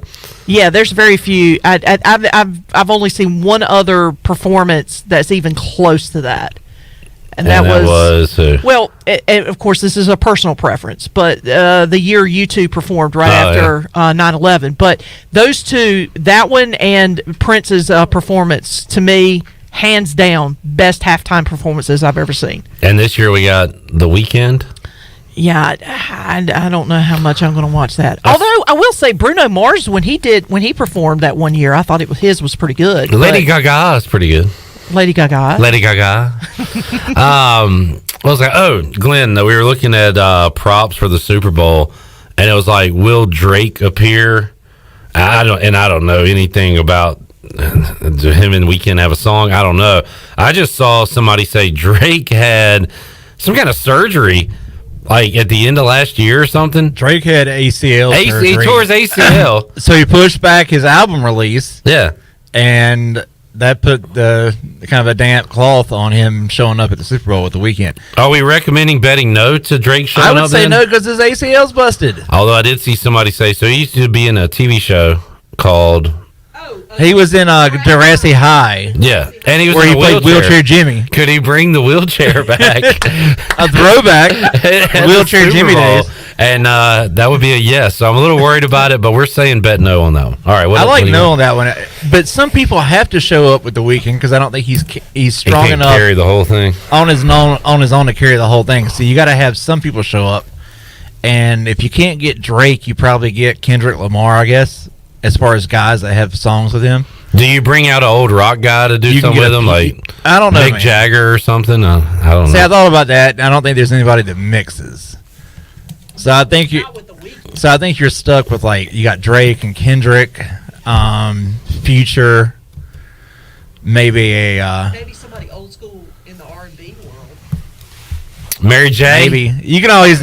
I feel like they throw Mary J that check when they need the R&B. Yeah. All right. Well, there's your week. I won't be watching probably. I like the idea of just doing the whatever good quarterbacks are not in the Super Bowl. We do the old NBC ABC Wild World of Sports quarterback challenge. Put the chalk at the end of the ball. Have the targets out there. Throw the ball at the targets. Let's bring it back. Get on mic, Shirley. I was asking Glenn because he's got a better memory than I do. What was the name of that? It used to come on ABC, but it was athletes competing against each other. But it was like stuff like tug of war, something stars, Battle of the Stars, maybe something like that. Something like that. I think that would be fun to have something like that. Yeah. I mean, I thought it was ingenious for the Pro Bowl when they play flag football. I thought that was kind of fun. And then the dude, Robert Edwards, I think was his name. The running back. Was it flag football or was it dodgeball? No, it was dodgeball. Oh, dodgeball was recent. Yeah. I think they were playing like sandpit football when Robert they played Edwards. Flag football in the sand, which from the jump should tell you that somebody's ACL, MCL, ankle is going to get busted, and it happened. Oh, he ended the career of that dude. Yeah, and so they stopped doing that afterwards. Redbeard says, "Who the hell is The Weeknd?" He's the guy. What's his song? What's his? The Blinding Lights would be the Pepsi commercial one that's out currently. Yeah, I don't know. I can't say I'm too familiar with The Weeknd. But he'll be here this weekend at Super Bowl 55. All right, Shirley, let's open it up. Booty, booty, booty, booty, booty everywhere. Booty, booty, booty, booty, booty everywhere. 317-1250. We've got another giveaway to give to you. And up for grabs is your choice, shrimp taco lunch or Hungry Pirate, courtesy of Chico's. And I'm going to go with caller number 8. Caller number 8, what are you in the mood for? Shrimp tacos, Hungry Pirate? Can't go wrong either way, I'll tell you that. Caller 8 at 317-1250. Scott says The Who was good. When was that? I don't remember The Who performing. I mean, they're a great band. but I don't remember them. What game was that? I need to look that one up. We'll talk about it after the break. I remember the Tom Petty one because he was stuck on the screen. He was frozen throughout the second half, and he doesn't remember performing it. I don't think. Was that the? No, he doesn't remember performing half of his performances. Well, rest in peace, Tom Petty. Yeah, he had a little bit too much substance. Mary Jane. Yeah. Last Dance with Mary Jane. Oh, a lot of last dances with Mary Jane, apparently. Take a time out, come back. More to go on Pirate Radio Live. Back with you after this.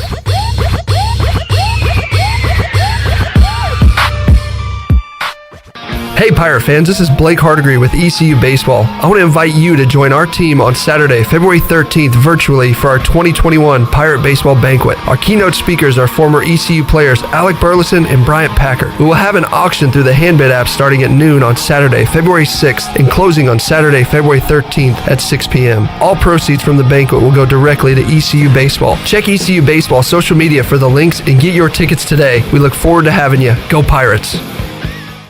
Medicare is not one size fits all, but which plan is right for you? Hi, I'm Denise Walker, and I'm a licensed insurance agent here in North Carolina. Whether you are turning 65, new to Medicare, or already have a plan, I can help you compare your Medicare options. I can help you find a plan offering low to no monthly premiums, prescription drug coverage, and a wide range of additional benefits like dental, hearing, vision, and more. Call me today at 434-531-5674 to get a no-cost, no-obligation Medicare benefits review. At Tiebreakers, we pride ourselves on serving big, juicy wings. I'm talking big and juicy. Our chickens are the same ones that kick sand in the other chickens' faces. If our chickens played football, they'd be linebackers. The competition's chickens, they'd be skinny little kickers. Trade those kickers in for linebackers. Tiebreakers is open every day at 11 a.m. Follow Tiebreakers on Facebook and Instagram for daily updates. BMS Builders is your premier custom builder in Eastern North Carolina. With Blackwood and Mills Creek in Greenville, Dalton's Cove in Farmville, and Belmar in Ayden, these are just a few of the developments featuring BMS Builders homes. They can build the home of your dreams. Just ask Dr. Dennis Ross in Greenville or East Carolina football coach Mike Houston. They built their homes, and they can build yours as well. BMS Builders. Give them a call at 916-1578 for BMS Builders. Chico's Mexican Restaurant is where the fiesta never ends. Grab your amigos and head to Chico's every Wednesday for shrimp tacos for only $9.99. Plus Wednesdays means all Mexican imports for only $2.50. Thursdays, enjoy your favorite beef, chicken, or shrimp fajitas for one for only $9.99. For Mexican food and fun, it's got to be Chico's Mexican Restaurant in downtown Greenville and online at chicosrestaurant.com. Chico's, where the fiesta never ends. For years, Callie Ann Phelps has been singing about Phelps Chevrolet. Phelps Chevrolet is the one for you. Low prices, service too. See the big dealer right away. Carolina's finest, Phelps Chevrolet. And you'll agree with what Skylar Phelps has to say. Nobody beats Phelps Chevrolet's prices. Nobody. The name you can depend on. Phelps Chevrolet. Get you one. Find new roads with Chevrolet. Then come find yours at Phelps Chevrolet in Greenville. Great food, great atmosphere, and great service is Ottavola Market Cafe. Ottavola is simply a restaurant that focuses on that, being a great restaurant. There's something for everyone at Ottavola. The menu offers a variety of great choices like pastas, pizzas, sandwiches, soups, salads, and seasonal rotating selections. Lunch or dinner, Ottavola is always the right call. Call ahead and get Ottavola to go, or stop by the bar for a drink with friends. It's simple. Come and eat at Ottavola Market Cafe, Red Banks Road next to Food Lion, and OttavolaMarket.com. Ottavola, Pirates supporting Pirates. Your CBD store in Greenville has the highest quality CBD products in the country. Your CBD store is the first and only brand that carries USDA certified organic products such as gummies, honey sticks, and high absorption water soluble liquids, which are all made in the United States. They even offer products for your pet. The educated staff will help you answer any questions, and you can stop in anytime to get a free sample. Your CBD store, locally owned and operated, open Monday through Saturday, 10 to 6, right beside Duck Donuts in Greenville. This is Coach Donnie Kirkpatrick, offense coordinator for ECU football, and you're listening to Pirate Radio, the voice of the Pirate Nation.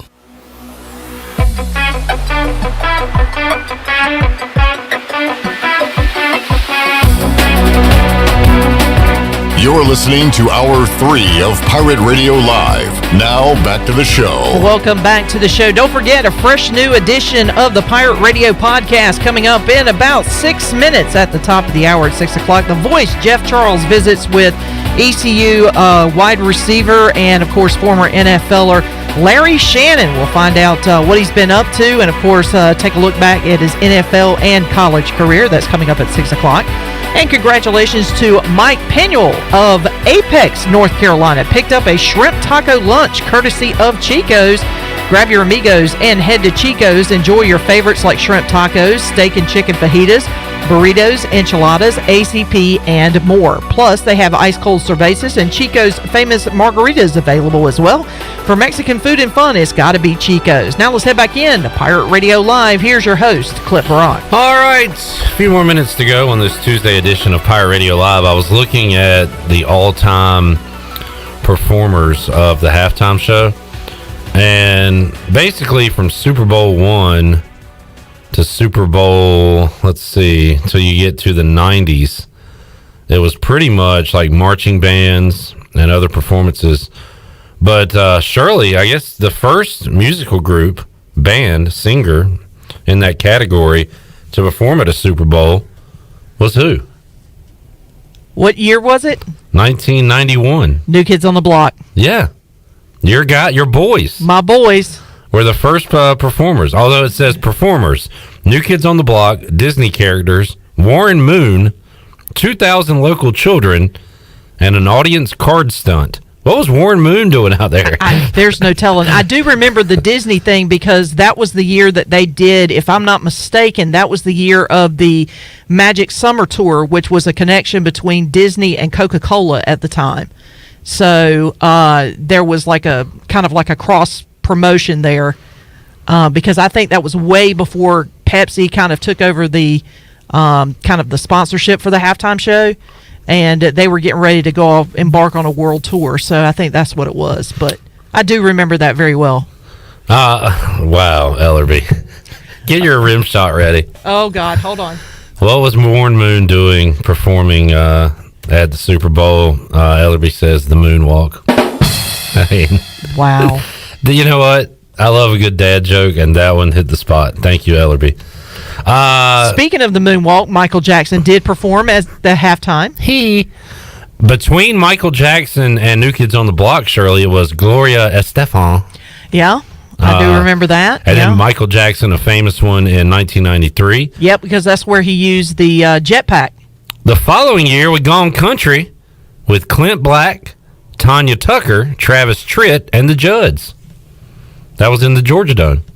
Okay. I don't remember that at all. I don't either. And I thought I watched all the Super Bowls. I must have missed that one. Following year, a little Patti LaBelle, Indiana Jones. Indiana Jones? Is that a person or the actual movie? Or Teddy Pendergrass, Tony Bennett? I think it may have been like, you know how they have like this show at Disney World? Yeah, with the rolling ball. Yeah, it could have been that. Could have been. Diana Ross in 96, 97. It seems that's around the time that the Indiana Jones ride opened at Disneyland, California. So I feel like that's, Could be. That time is right. 97, Blues Brothers, ZZ Top, James Brown. Oh, I remember that It's a pretty good list. Yeah, I remember that one. 98, Boys to Men, ABC, BBD. East Smokey Coast Robinson, The Temptations, Queen Latifah. 99, Gloria Estefan back again with Stevie Wonder. Big Bad Voodoo Daddy was involved in that one. 2000, Phil Collins, Christina Aguilera, Enrique Iglesias, Tony Braxton. Okay. Next year, I mean, who is the worst? Yeah, on the list. Go? I want to go. I want the worst. I want the absolute bottom. Aerosmith and Sync, U2. Shirley remembers that one. Shania Twain, No Doubt, and Sting. That's an interesting grouping of people. I'm putting Big Bad Voodoo Daddy at the bottom of the list so far of what we heard. 2004, Justin Timberlake said the famous words, "I'm gonna have you naked by the end of this song." And Janet Jackson was exposed to the world. And then they said, all right, let's calm it down and bring in Paul McCartney the next year. They went old guys for like 5 years straight after that. Paul McCartney, Rolling Stones, then they went Prince, Tom Petty, Bruce Springsteen. Yeah, they were not going to have They were not doing anything controversial. And I remember the Bruce Springsteen one, I believe. It's either the Springsteen or the Stones. The Springsteen, where he goes and charges the camera and slides on the stage and goes just crotch first right into the camera, right into your living room. Right into your big screen television. The Who was 2010, so that was what Scott remembers as a good one. Black Eyed Peas, Madonna with with a bunch of people. Beyonce, Bruno Mars, Katy Perry, Coldplay, forgot about that one. Lady Gaga, Justin Timberlake, Maroon 5. That was kind of lame, right? Or was that good? I don't remember. Shakira and J-Lo was last year. And this year, The Weeknd. I'm going to say the worst, Glenn, is The Weeknd. Over Big Bad Booty Daddy. Well, they were with some other people, though. I'm taking all the acts and putting them individually. Sounds like a wrestler from the 80s. It was during that one weird summer, or I guess maybe it was after the weird summer where ska music was in. Yeah. It was like really mainstream. Never had to knock on wood. Yeah, it was like there was like a little period there where it was okay and normal. It's like late 90s, early 2000s. Yeah. And now it's not. Big band ska. Yeah. What a time. Very time to be alive. All right, Big Dog Shirley, enjoyed it. We'll be back with you Wednesday, 3 o'clock for an all-new edition of Pirate Radio Live. Everybody have a great rest of your day. Larry Shannon, Jeff Charles coming up next if you're listening to our live edition on the Pirate Radio podcast. We'll see you Wednesday, 3 o'clock on Pirate Radio Live. So long, everybody. Thanks for listening to Pirate Radio Live, an exclusive presentation of the voice of the Pirate Nation. This is